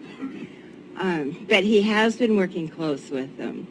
And we have had a lot of support from the Army of Engineers, Engineer Corps, the Road Master, the Fish and Wild Game. A lot of those people not only call us quite a bit, but Ron's down there talking to them. So it's not just input out of his head that's going on. He's got information from all these different organizations. So thank you for your time. Thank you. All right, last call. Anyone else testimony from parties in favor of the application?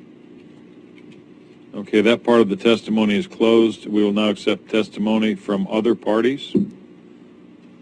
Sir, anyone that steps up to the microphone, please identify yourself, where you live, and any organization that you may be involved with. My name is Marty Van Otterloo. I'm a Pistol River resident, 24506 Pistol River Loop. I live on the hill just by this. My lane takes off right by the old Pistol River Bridge, and so I would be passing any gravel operation every day going back and forth to my house. My house would be about a quarter mile away from this. So we're one of the closest residents. I don't have a problem with someone saying we're going to restore the river. I applaud anybody who wants to do that. But the very first time that we got this application, it was gravel mining. There was nothing said about restoration. This is the first time that Mr. Adams has mentioned that structures. I don't know what kind of structure he's talking about.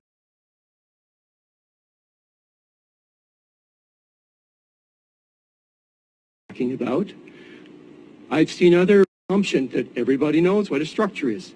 No, that's not good enough for the scientists and for all the other things.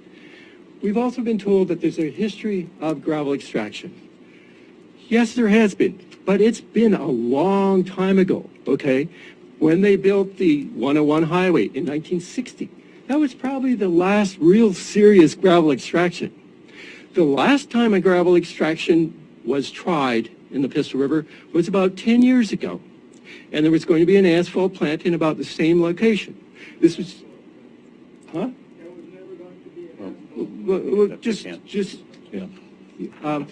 Please, I'd ask everyone in the audience to please hold your comments, and if you'd like to make a comment later, you can step up to the microphone, but please don't interrupt the speaker.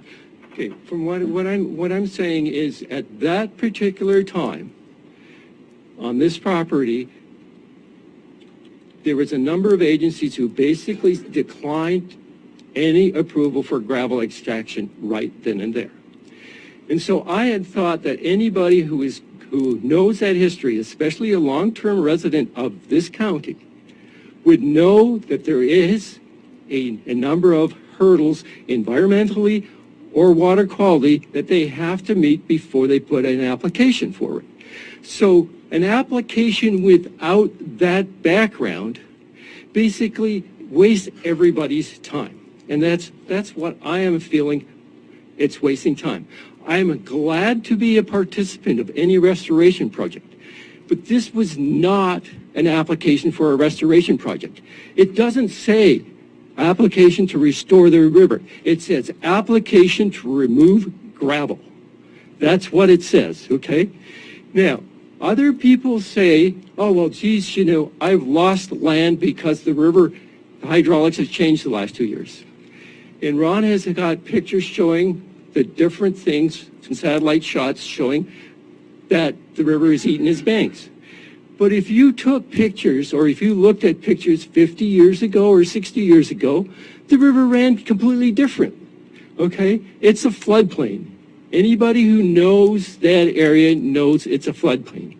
The river is going to do what it does. And yes, we can try channeling it. But if we really try channeling it, that's not good for the fisheries either, okay? It just blows all the smolts and everybody downstream and out in the ocean when they're not ready. So all I'm saying is we need more information.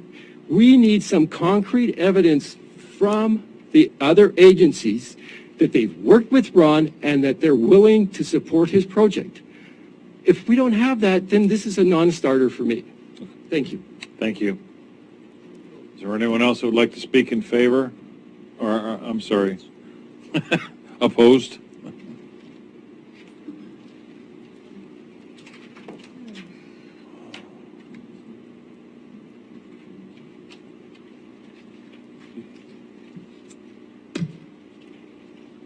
Do I need to bring this microphone down? Yes, please.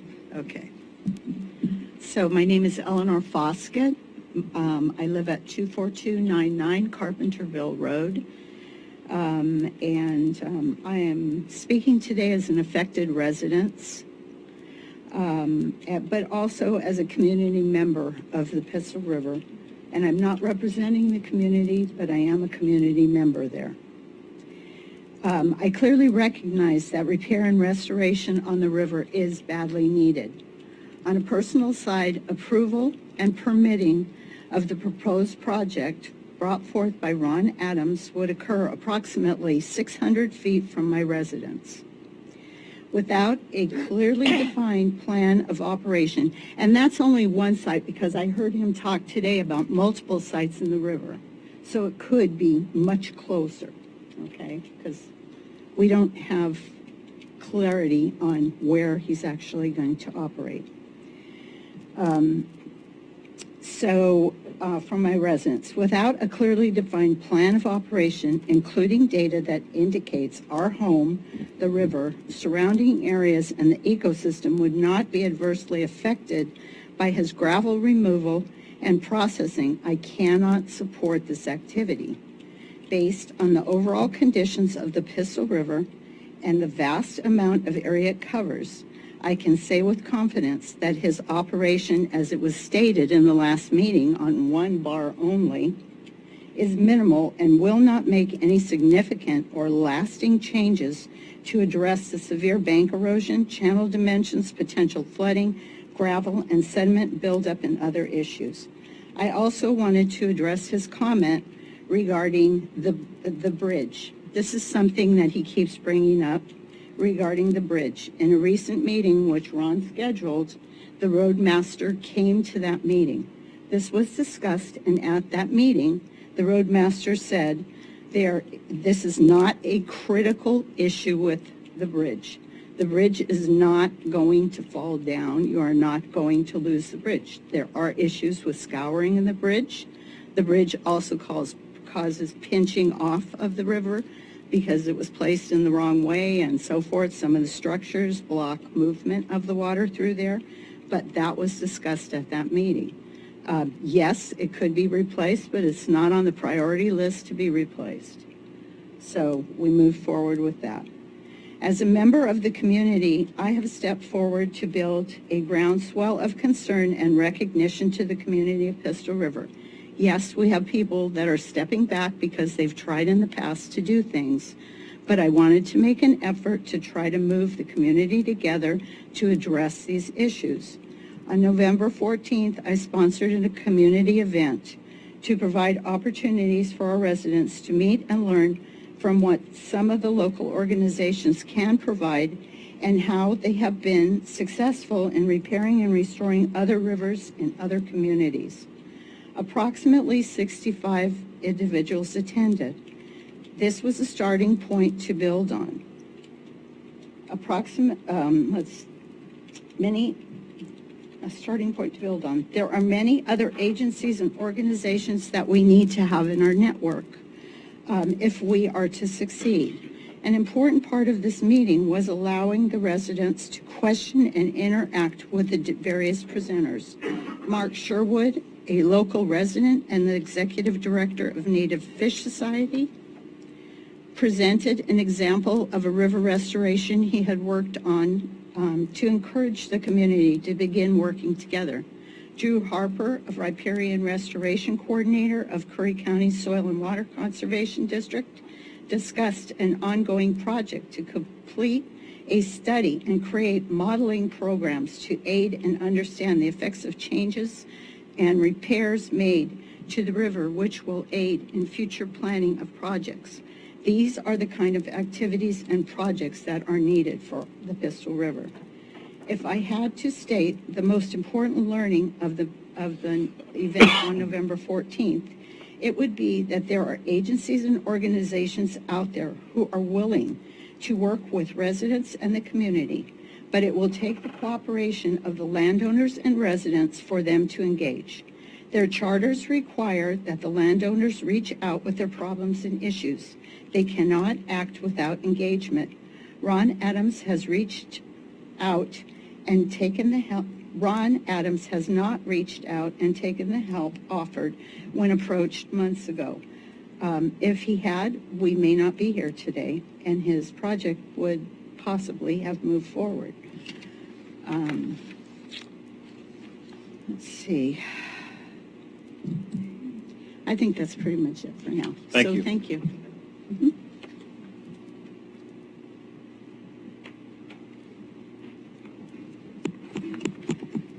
Good morning, Commissioners. Morning. My name is Ann Velisis, and I represent the Kalmiopsis Audubon Society. I'm the president. Our organization has hundreds of members in Curry County, including members in the Pistol River area who are concerned about habitat for birds, fish, and wildlife, and so we appreciate the opportunity to participate in this public hearing. We agree with the unanimous decision of the Planning Commission to deny Mr. Adams' proposal because he did not provide enough information required by law to make a proper decision. Most proposals of this kind include engineering drawings at the very least, and the specific amount of gravel to be removed. And as we've heard today was the first time we heard there were 4 sites, and this map I think came up recently that shows 1 site. So there's been a lack of clarity, I would say, about what the information is, but it has not been adequate. As one Planning Commission member stated in the transcript, which you can read. If I could. Counsel? You were instructed, I'm sorry, thanks, but she started out her comments saying that she agrees with the decision of the Planning Commission. You heard Director Crockett at the beginning of this. This is a de novo hearing, and you are not to consider the decision of the Planning Commission. You're to make your own decision. So I just want to counsel the Board of Commissioners, as well as the Speaker, on the standards for the decision-making here that were discussed by Director Crockett at the very beginning of this proceeding. Okay, thank you, Mr. Huddle. Sure. So I would just amend that to say it is our concern that there not enough information has been presented that's specific, that addresses concerns in this application. And that usually these applications, which we've reviewed in the past, the Planning Commission, include engineering drawings and things to that effect. And anyway, there's one so I can't mention what was stated at all by the Planning Commission. Okay, got it. So because the proposed gravel removal site is in a very sensitive area, the head of the estuary, Mr. Mrs. Adams was suggesting it's not in the estuary. It's been unclear because the property does reach down into the estuary where in the area it is, but it is right in the area of estuarine influence. It's a very sensitive area for many different reasons, and so it requires careful consideration, especially for salmon. It demands some technical expertise, frankly. Through the public process and the comment periods, we've highlighted concerns that need to be addressed. And we've strongly encouraged Mr. Adams to work with ODFW and perhaps a professional consultant to address these concerns and develop a more thorough plan. I had the opportunity to attend the recent meeting that Ms. Foskett arranged, and I was really grateful and happy that Mr. Adams publicly stated his intent was for restoring the lower river and for salmon. I really appreciate, respect, and strongly support that, that vision. But the fact remains that the actual proposal, the application put forth does not actually reflect this. At that same community meeting, I was really glad to learn that the South Coast Water, Soil and Water Conservation District and Curry Watersheds Partnership has already started to work in the lower Pistol River with interested landowners to address some of the issues related to sedimentation and fishery values that all of us really cherish very deeply. From participating in that, I got the sense that the Soil and Water Conservation District and Curry Watershed Partnerships with its technical assistance program for landowners is a local organization that can actually really help with this situation in the lower Pistol River. In fact, the organization has been recently selected for an Oregon Department of Agriculture Strategic Investment Program to implement projects to improve water quality and fish habitat on ag lands in the Pistol River estuary. So the timing is really right for collaboration. It's important to note that Mr. Drew Harper of the Soil and Conservation District stated that there is a need for a geomorphological study so that there is a better understanding of what is truly happening with sediment transport in the lower river. He underscored that there's not sufficient information at the time, which was my understanding also from other stuff that other people I've talked to and about this. The very good news is that his organization has already put in a grant proposal to study this, and so that's already in the hopper, so to speak, and could be completed next year and could serve to inform restoration efforts in the lower river, which that organization is working on, and also help with Mr. Adams' proposal, possibly. Through his stated commitment to restoring the Pistol River and his property ownership, Mr. Adams is now in a position to make a very important difference for the future. But he needs to tap the expertise of people who work in the field of river and estuary restoration to make sure that the actions taken at this sensitive place will be positive and not damaging. We agree with Mr. Adams' statement that the true gold and one of our greatest values in Curry County is our fish, and we very much appreciate his stated intent to restore the lower Pistol. I just wish the plan he had submitted matched these words, but at this point it still does not. So I would urge the Curry County Commissioners to encourage Mr. Adams both to withdraw his appeal and to work together with the Soil and Water Conservation District and ODFW to develop a more thorough plan. That is truly the most promising path to an outcome that I think everybody in the community and the public agencies that are going to have to make the decisions about this could support. Perhaps the commission members and the members of the community could work together to help support these kinds of grants to make sure that they happen soon. And I think many people in the community would help with that. It'd be far better to spend the time, money, county resources, and community energy in a direction of developing a positive restoration plan for Pistol River than to go down a wasteful path of haggling over an inadequate proposal that clearly does not still meet the requirements of the law. Thank you for considering our time and for your public service. Thank you. All right, do we have anything more to be added?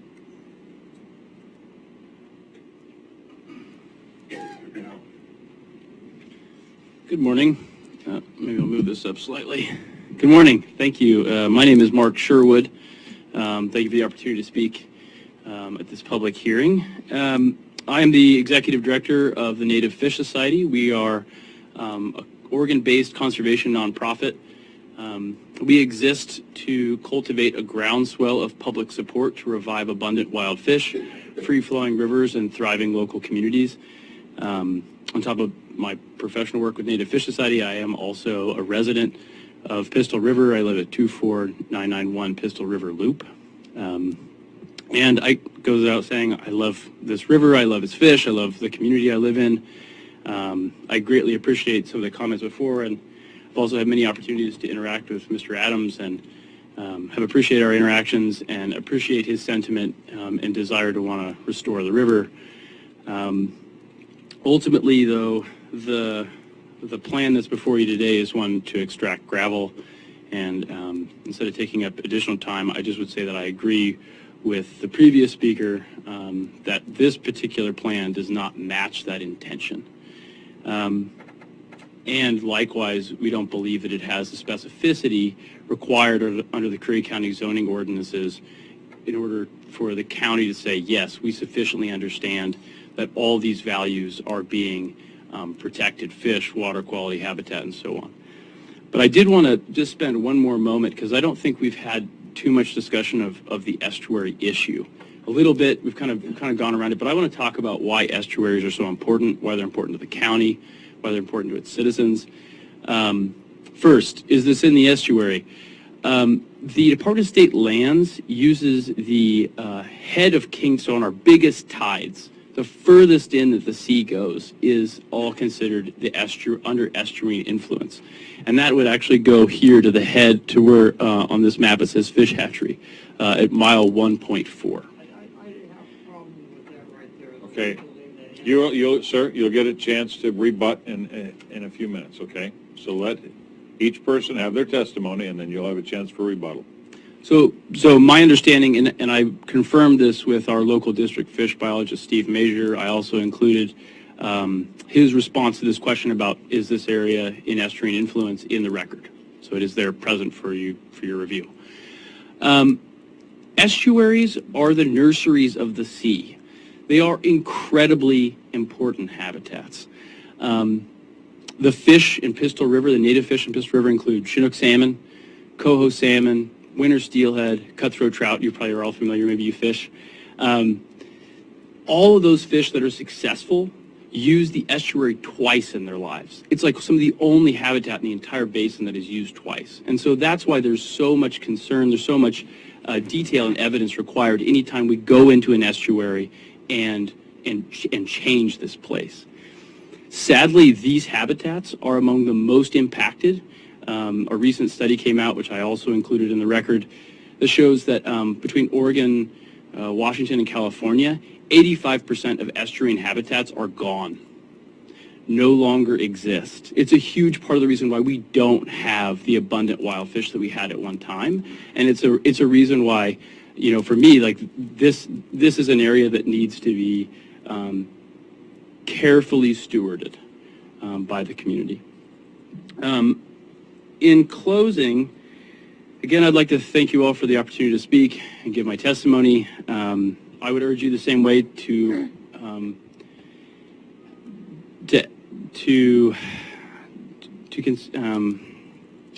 work with the applicant, maybe to consider a withdrawal, to encourage him to work with the Soil and Water Conservation District. I have pledged my support since day one, back in June, to help Mr. Adams and any other landowners in the area to accelerate efforts to do conservation or restoration work in the estuary.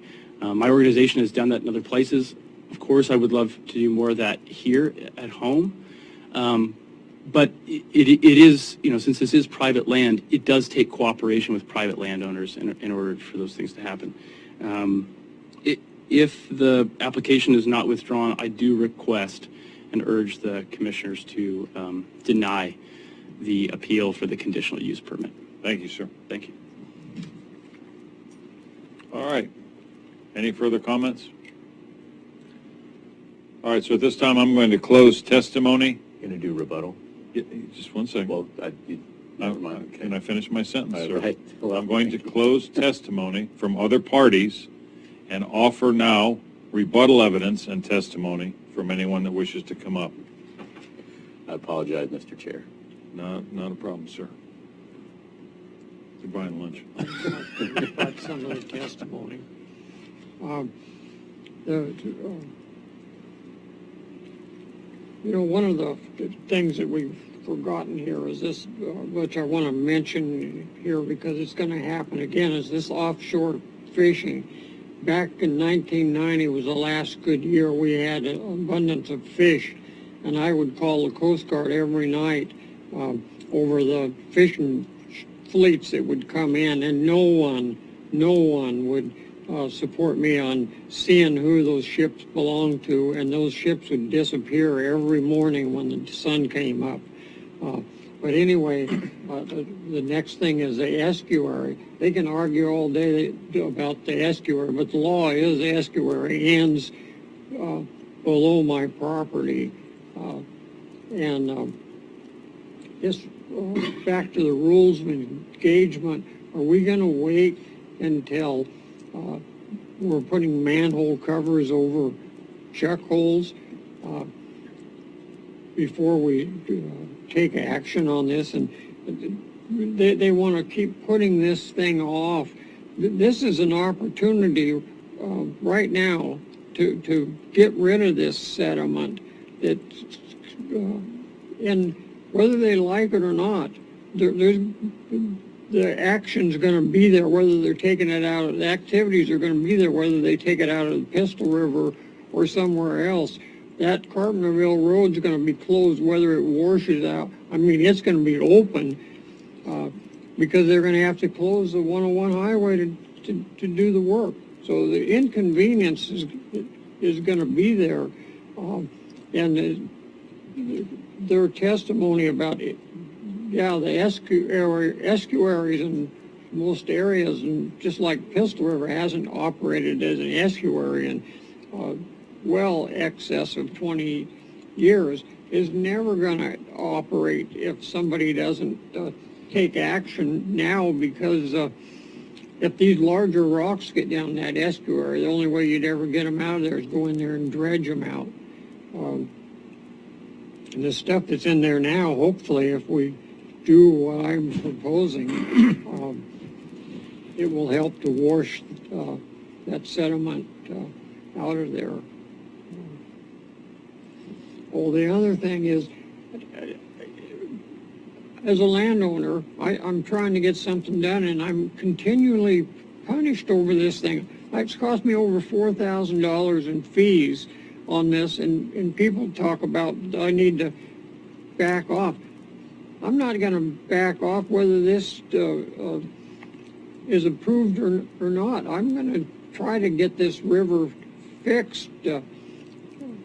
But as far as the fees go, I'm like to ask the commissioners to allow those fees that I've paid to be used as a tax credit against my property taxes.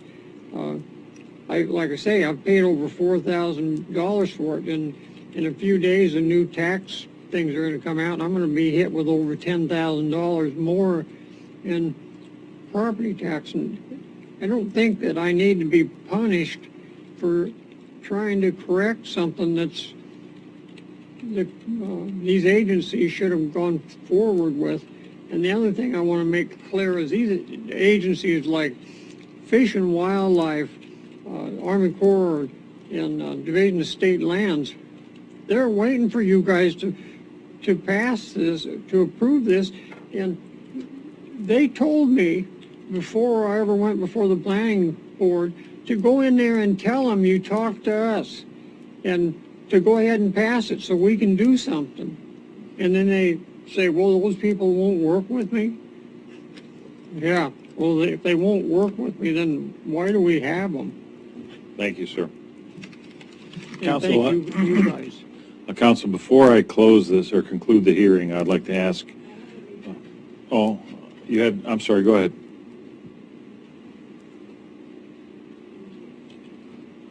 I just want to address a concern that we did overlook and that Marty brought out.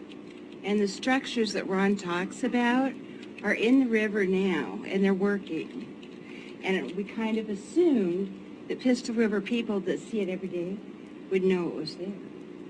And that's where the fish hatchery was. So you might want to take a look at that and see how it's working. It's not pie in the sky, oh, I think this might work. It's working. It just needs to have more of them. Okay. And as far as maps go, I think he's included maps for you. Okay. So that might be something that you guys want to see. It is a different packet than was before. However, this is a totally different hearing. All right, thank you. We cannot accept any new testimony. I have to, ma'am, I have to follow this, so please, I'm sorry. If I could, Mr. Chair? Yes. Because the record is left open, written comments are going to be allowed to be submitted. Correct. Yes. Just thought I'd help out there if I could. I'm sorry, I have to follow this. Not trying to be difficult. But what I wanted to ask from council before we conclude the hearing is, I'm sure we're going to have some comments for Mr. Adams. Should we do our comments to Mr. Adams and then conclude, or conclude the hearing first? So the hearing is to take testimony. If you're going to give comments, you wouldn't be needing to take any more testimony. But if you give comments now, it may give the public time to submit, additional written comments in the 14-day window. And usually what happens is, if I could, the 14-day window that was requested in writing, we are required to grant.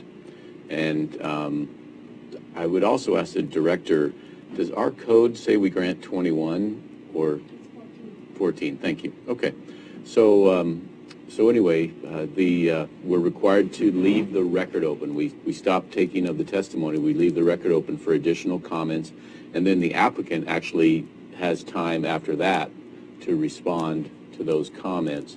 If the applicant makes any new evidence, then the public or anyone else gets a chance to respond to new evidence. The idea is to limit down new evidence coming into the record. Regardless, in the open period, anything can come in. So with that, if you give comments, that may help inform people of what you're looking for. So you're allowed to give comments. Mr. Adams, I would like to make a couple of comments to you. As a landowner, I'm facing very much the same situations you are with the loss of property and those kind of things. I have been working pretty much all summer on similar issues in the Rogue River and the Chetco River down in South County. And the inordinate amount of rock that has come down this river, not only from some of the dam removals, but from the failures in the fires that we've had and the amount of erosion that is now occurring because of the loss of ground cover.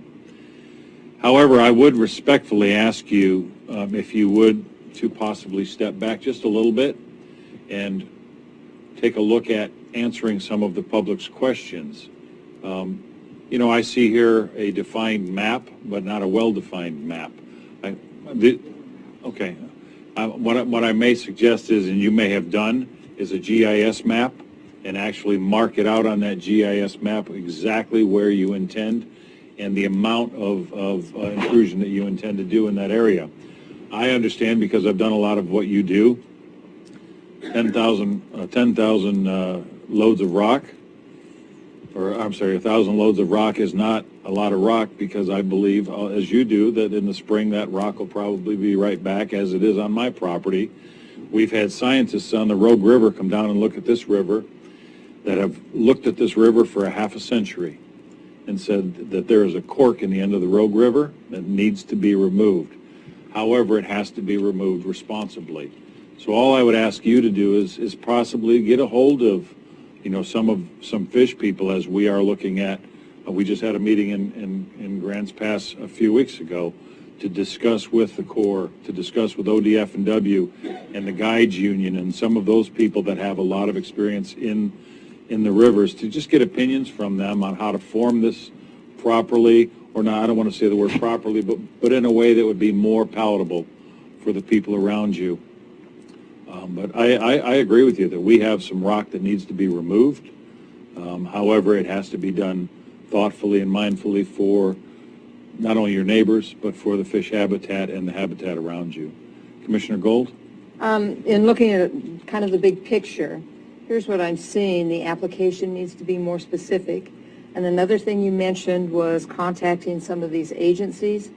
I would suggest that you get some written notifications from those agencies about, you know, what they said, because that would be helpful in... Okay, but just more specificity would really help in your process, and I agree that a lot of the rock has to go, but I agree with Mr. Posh that it has to be done responsibly and so that the environment is not... Yeah, step back up. Yeah. All I want to say is that I think you have support in your community. If it's done properly, I think a lot of your community will support it. As I do hear support from some of the other fishing organizations and those kind of groups. So, again, I would ask you, maybe you would like to temporarily withdraw your application until you get those things in place, rather than try and force something through. I think a little bit of time on this could be to your benefit, and could maybe start to form some friendships with some people that you unknowing, you know, that you don't realize want to be your friend if they have more information. Yes, sir. From the beginning, I've offered to take people out and show them that. I've never had anyone, I've even made phone calls and asked them to go, and I've never had anyone go there. If they go there, they trespass, or rather trespass than go there with me, but I've never refused to show. In fact, the ones that have gone there have been like county road people have gone there and looked, and every agency I've talked to supports this wholeheartedly, and most of these people, I know they say if this happens and that happens, they will do it. They're never going to support it. It's just like the idea of the coho salmon. They're using these coho salmon as another reason to block that river. My grandfather was a commercial fisherman in 1952 there, netting fish, and they closed the Rogue River in 1950 and continued to sell them, but they coho salmon, and they said they were coming out of Pistol River. They never came out of Pistol River because there wasn't any coho salmon in there. And that's what these other people are they're so tired of going to the meetings and nothing happening, and they bring this thing up to me. If these fish people can't get the coho salmon right, what chance do we have of even communicating with them? Counsel? Thank you, Mr. Chair. Because you took some additional comments from the applicant, you should allow anyone in the audience who feels the need to respond to this to have a chance to respond to what he just said.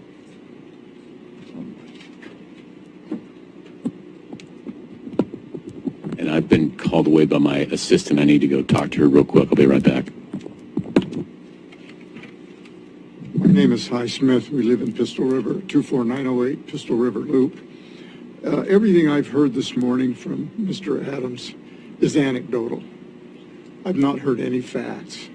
I've not heard any science. And I think that I would totally urge the board and the commission to reject this until we do have facts and science. Once we have facts and science, I think that the people of Pistol River will abide by the facts and science. Thank you, sir. All right, at this point,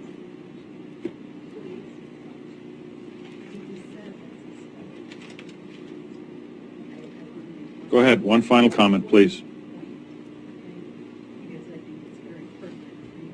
And everybody to understand. So I keep hearing about these devices that were put in the river, and they're here on the Crook property. However, several years ago, the Crooks were ordered to take those devices out. They are not there currently. There are remnants of what was there. They are not functional, and they are doing nothing at all other than degrading and going down the river. Okay, thank you. Okay? All right, at this time, I am concluding the hearing. I want to say that was completely false what she just said. Okay, the hearing is concluded. and we are to determine if the record is to be left open, and I believe it has to be left open. So it is the determination of this board through council that this record be left open. So there's no further deliberation needed on the application. Right, it'll come back. So what the next steps will be, the public hearing is closed, the record is left open for additional written comments. Those will come in, staff will assimilate them, and after the written comments come in, if there's any new information, there's a 7-day period for people to respond to the new information.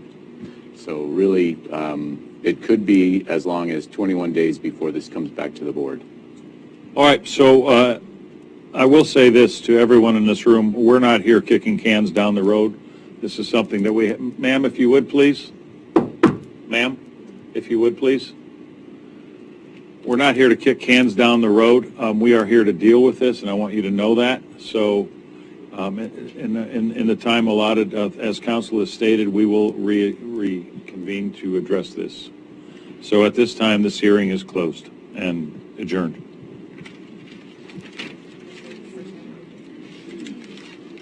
Oh, we're going to take, well, it's 20 to 12. Do we want to continue on? Let's just dig in. What do you got? Let's get it done, yeah. All right, so at this time, we are, if you would, please move your conversation to the hallway. We need to continue on with our You're board submitting meeting. These? Yeah. Here, this can be for court, I think. Yes. I don't know that I need one. Thank you very much, Nancy. You'll probably be Folks, after if lunch. we would, please. We need to continue on a hearing. Thank you. The public is still here for this stuff. No, we have JJ to just wait needed to after- take a break. All right, now we have to go back to our meeting. I think we're okay. Yeah. We're still on record, though, right? The meeting is, we're live. Okay.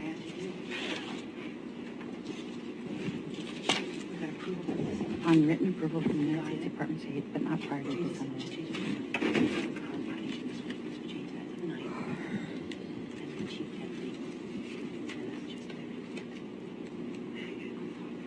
You can't leave.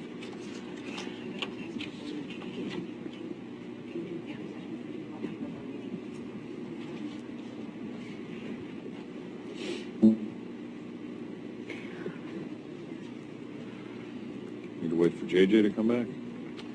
Only if you need to. Okay, we can move on. Let's move on. All right, so it is 11:42 a.m. We are back in session for our November 20th, 2019 meeting. Okay, next we are going to go to F, amending ordinance 1902, transient lodging tax implementation. Ms. Schmelzer. Yes, so Miranda Plague, who is the staff person responsible for administering the transient lodging tax ordinance. 1 second. Ask them to be quiet out there, please. With your loudest voice. Okay, go ahead. I'm sorry. So Miranda Plague, who administers our transient lodging tax ordinance, ran into a bit of an issue with Airbnb, which collects money on behalf of their clients. Places or companies like Airbnb are referred to as intermediaries. So what we ran into was a problem in collecting that and trying to address that issue. We approached the promotions committee, which the county has formed. They had their first meeting a couple weeks ago, and we brought this issue to their attention, and their recommendation was that the board come back and amend the transient lodging tax ordinance. Excuse me, we're trying to have a meeting here. So what the promotions committee requested was that the board amend the ordinance to address intermediaries and how we work with them. And what the recommendation was that the board amend it to reflect the current state model ordinance. So what I've done before you is I've added in red what those changes would look like. And then I've also provided you with a cleaned up copy of what it would look like.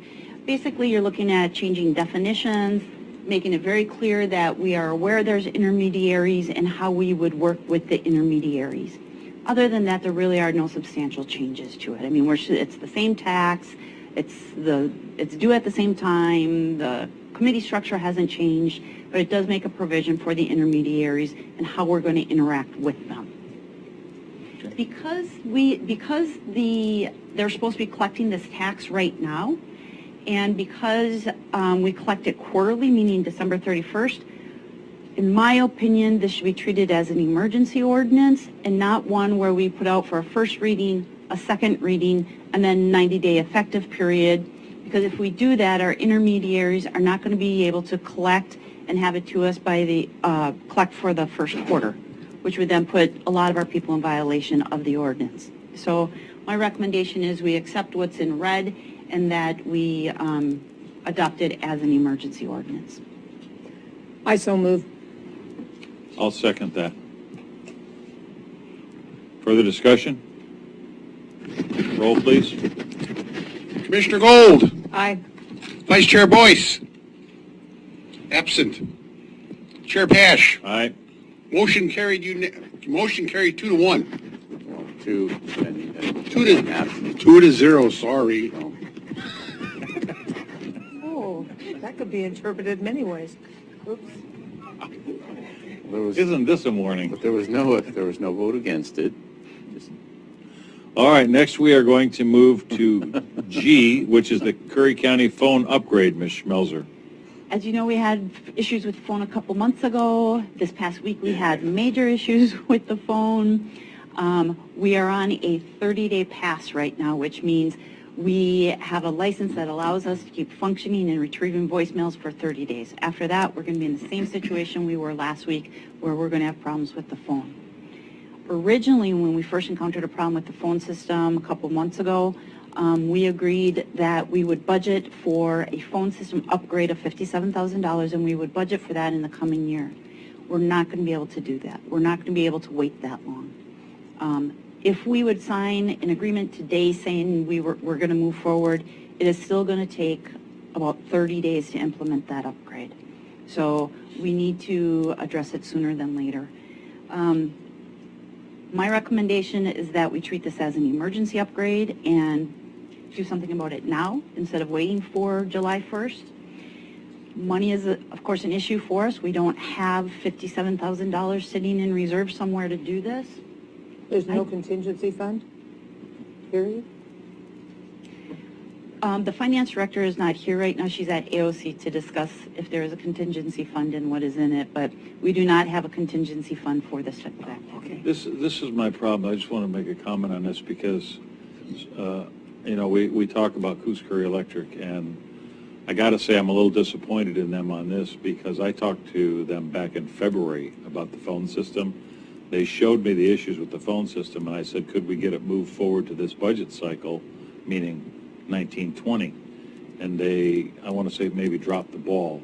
I'm not blaming anyone in particular for it, but it's caused us the possibility of having to do an emergency action on something that could have been handled in the current budget season.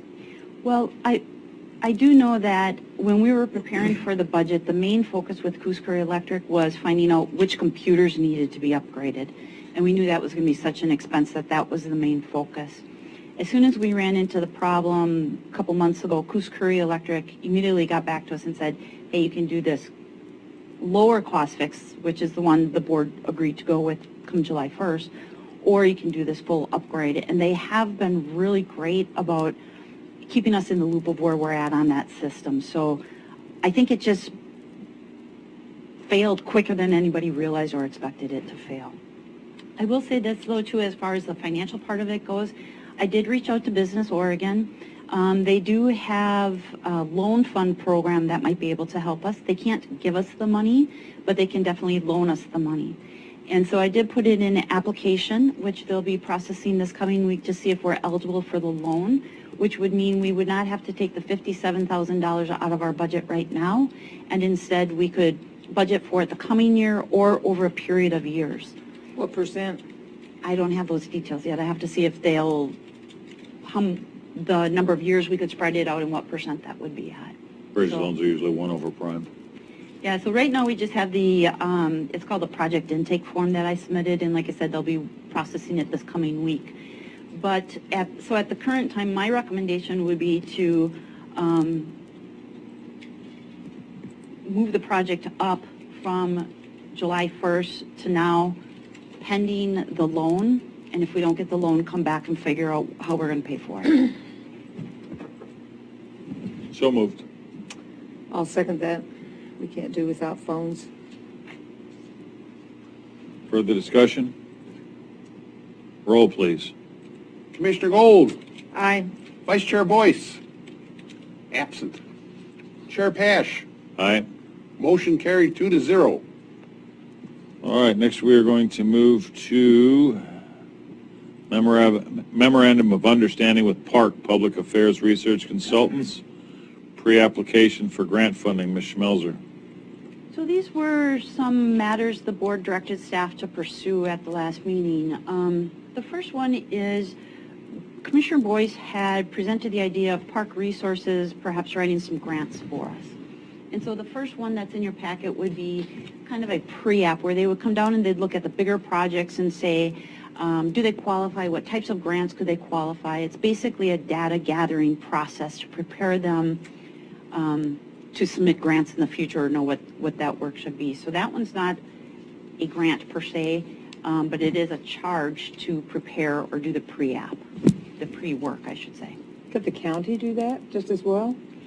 Well, what he's doing is he's gathering the information to put towards future grants. So he needs to determine, I would say no, because you have to transfer that data. You have to transfer that knowledge.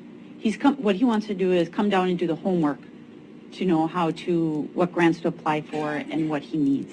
So. Okay, so what's the fee for this? Is that $3,100? $3,100. On the pre-app, it's $3,100. Is this for all four of these or just this one? So the pre-app was for 3 projects. It was for Training facility, the fire training facility? It was to get some data for the USDA, the emergency or the disaster funding opportunity we have with USDA. That would be on the fire training facility and the EOC.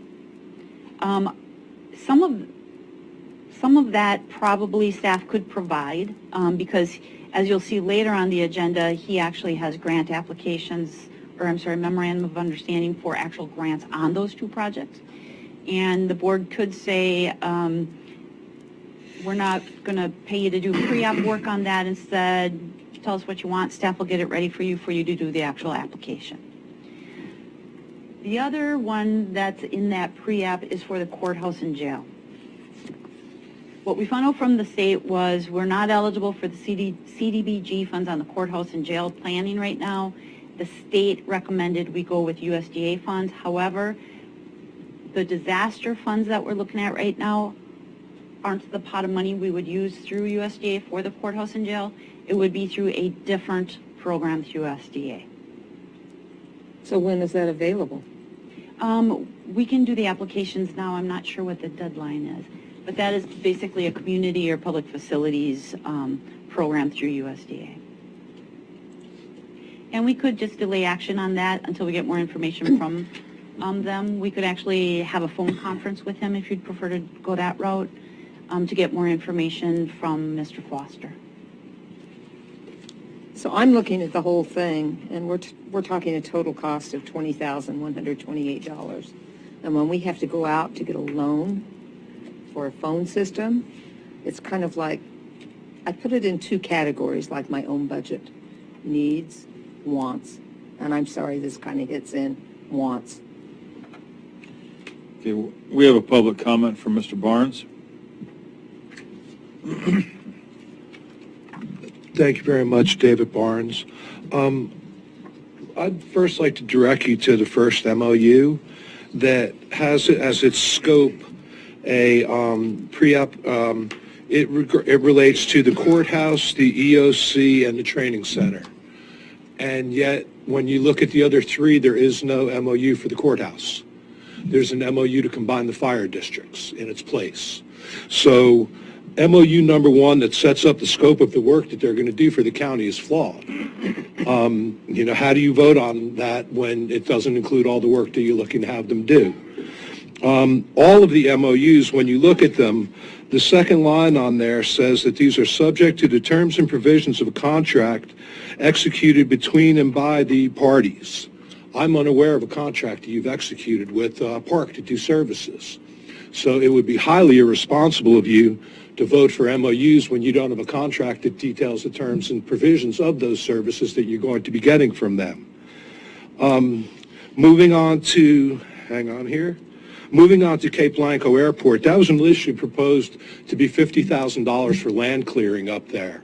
All of a sudden, that's now $250,000 for a full-blown environmental or emergency operations center.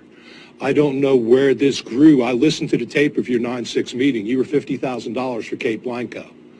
Moving on further then to number 3, which is the Fire Training Center. This went from, if I recall, the discussion was that Bandon Dunes and WRCA had already given grants to this project to the tune of a few $100,000, and this was supposed to be another $250,000 to go towards planning, engineering, design, etc. This MOU has changed from that to seeking a grant to buy the property. I don't know whether this was miscommunication. I don't know where the miscommunication happened, but these 4 MOUs that you have in front of you do not represent the discussion that you had approving them at the 9/6 meeting, and I'd ask that you withdraw them all at this point in time. Without a contract, you cannot vote on these without having a contract that says what you're getting for it. They're flawed in their construct. They do not reflect what you have decided on, and I'd ask you to withdraw them. Thank you. Thank you. Ms. Schmelzer? So Mr. Foster did submit a contract to us, which we were going to discuss in the executive session. So, Mr. Barnes is correct on some of that. When it came to the EOC, my understanding is originally we talked about $50,000 to clear the site. My understanding was that using those disaster funds, it needed to be more of a complete project. And then Mr. Foster, I believe I don't know where he either spoke to staff or through a commissioner, but he proposed what you saw, which was more of a full package, which included the clearing, the geotech report, the community process, the preliminary design, the full project, which came up to $250,000, which is item... It's MOU 3. Which is item 6J. So I believe that it was, if you're going to apply for the money and you want to really be successful at it, it had to be a bigger, more complete project. So that's what that $5,700 would get you, would be an application for that full project instead of just the site clearing. So, and then as far as the the fire training facility, my understanding was that was for the purchase of the land, because what happened is Tyson Krieger, the fire chief for the city, had worked and received grant funding for the planning and the design to where they're at. And right now what they're trying to do is secure the land to actually proceed with that project. So this would be for the grant application to secure that property. I am not sure if Commissioner Boyce had clearly relayed that during the meeting, but I was aware that it was for property is what he was actually looking for that funding. Well, I think in lieu of having to look at the contracts in executive session, I think it would probably be prudent to put this off to the next meeting, and we can bring this back up again. And I think that's fair. I think we should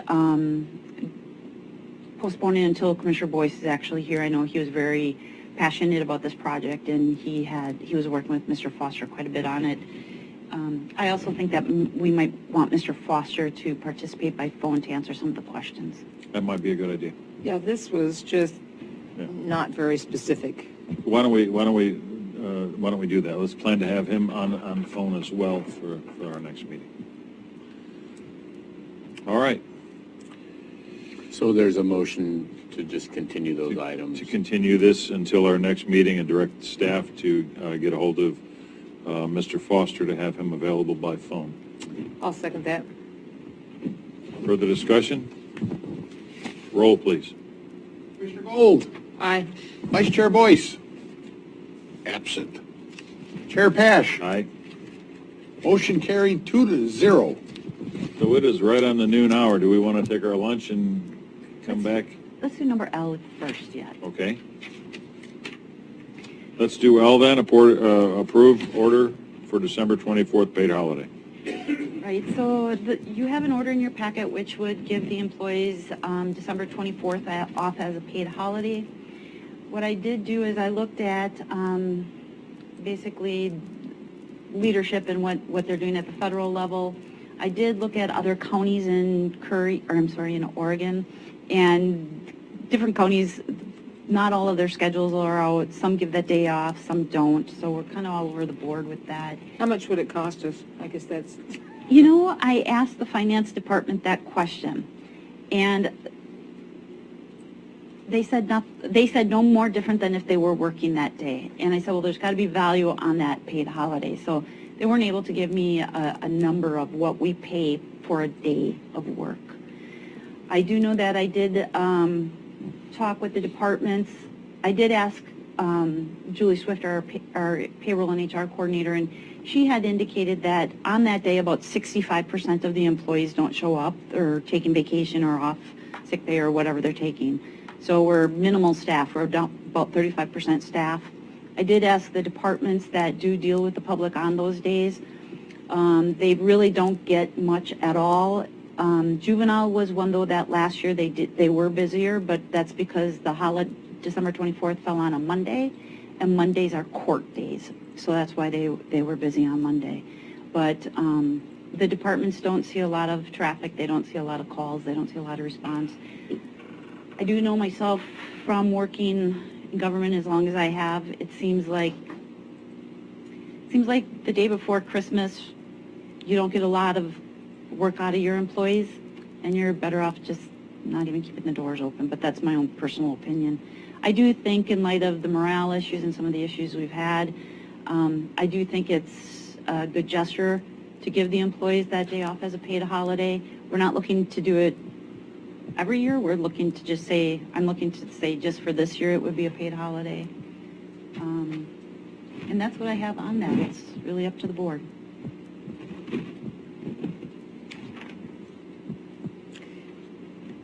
Is there any way we could say, okay, this is going to be one of your paid vacation days, or you can't do that probably legally? Right. No. You would have to amend the personnel rules if you're going to do something like that.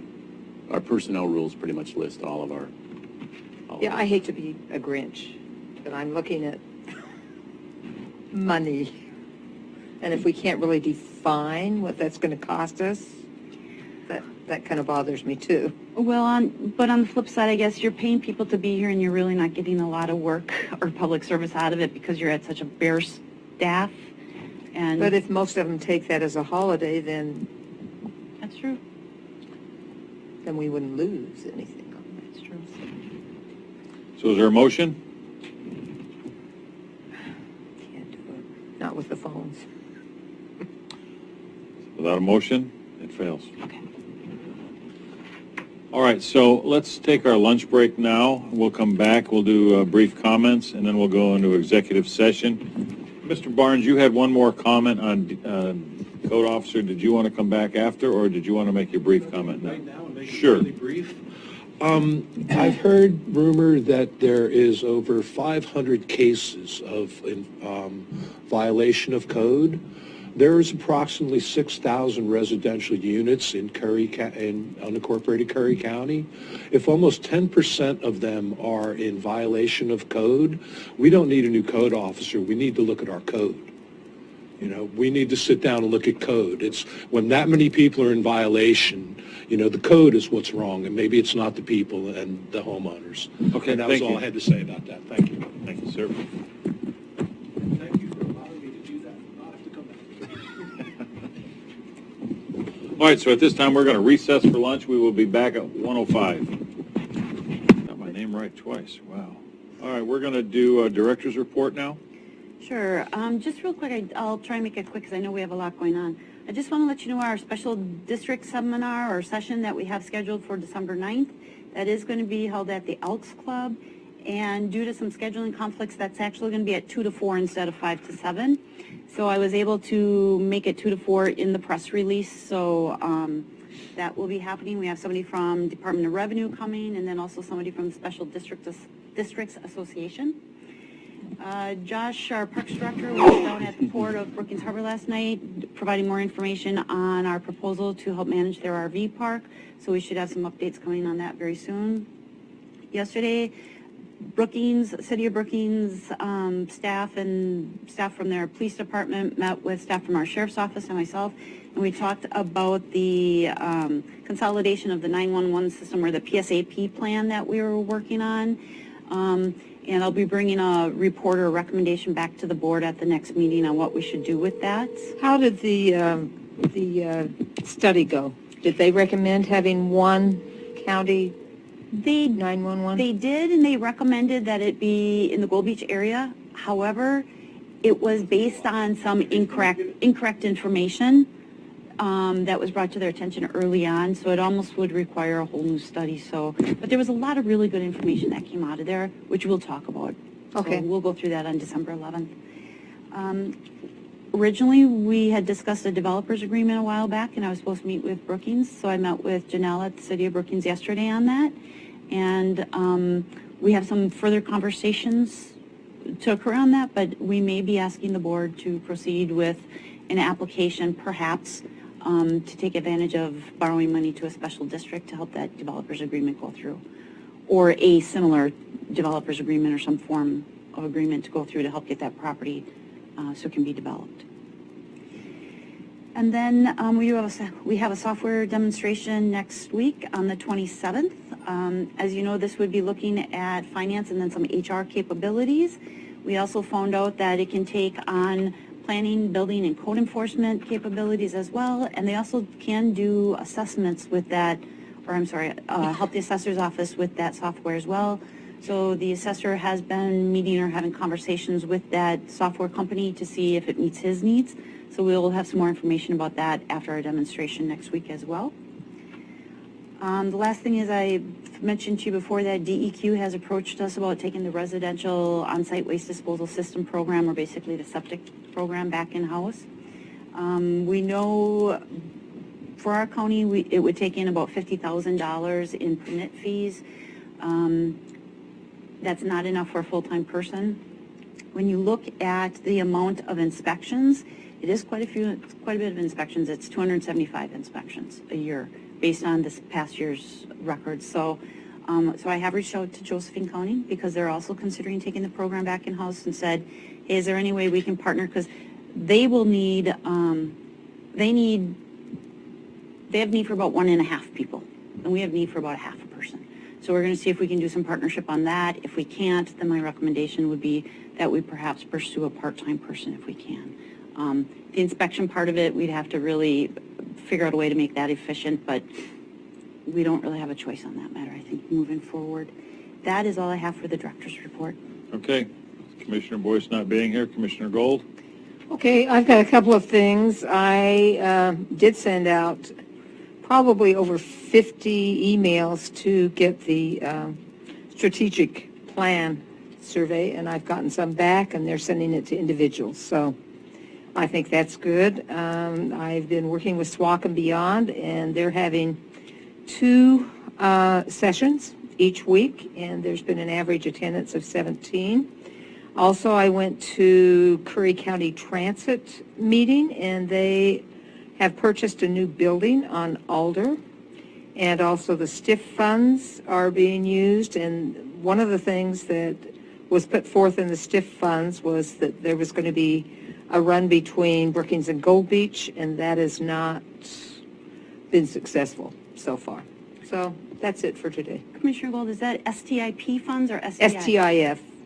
And those are what happens is anybody who gets a paycheck, I think it's 0.5% goes out, and it goes to transportation funds, and then they're given to all of the various counties. So It seems I was left off of the updates. I'm not allowed to comment, so this meeting is adjourned. No, it's not. He's teasing because we have to still address another issue. So. Okay, darn it. I apologize for missing Commissioner your here. name. You just didn't get your name on there. All right, so next we're going to do discussion action items. Assign vital, oh, wait a minute. So it would be to revisit item 6A. You are right. Okay. In the beginning of the meeting, Cheryl McDonald was not present to present on that. She is not here right now either, but I do have an update for the board. And that is, you do have the financial information in your packet, and I have a message here that it is time sensitive, so even though she was not here, she would still like you to act on it. She did not realize that she was being asked to present on it. So.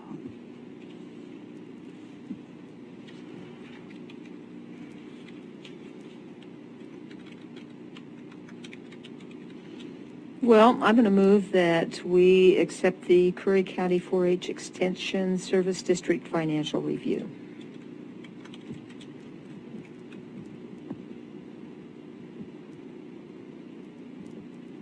I'll second it. Further discussion? Roll, please. Mr. Pash, Yes. Commissioner Gold. Aye. Let the record show 2-0. And that's all I have. This meeting is adjourned. See you in about 10 minutes for workshop. Okey dokey. No rest for the wicked.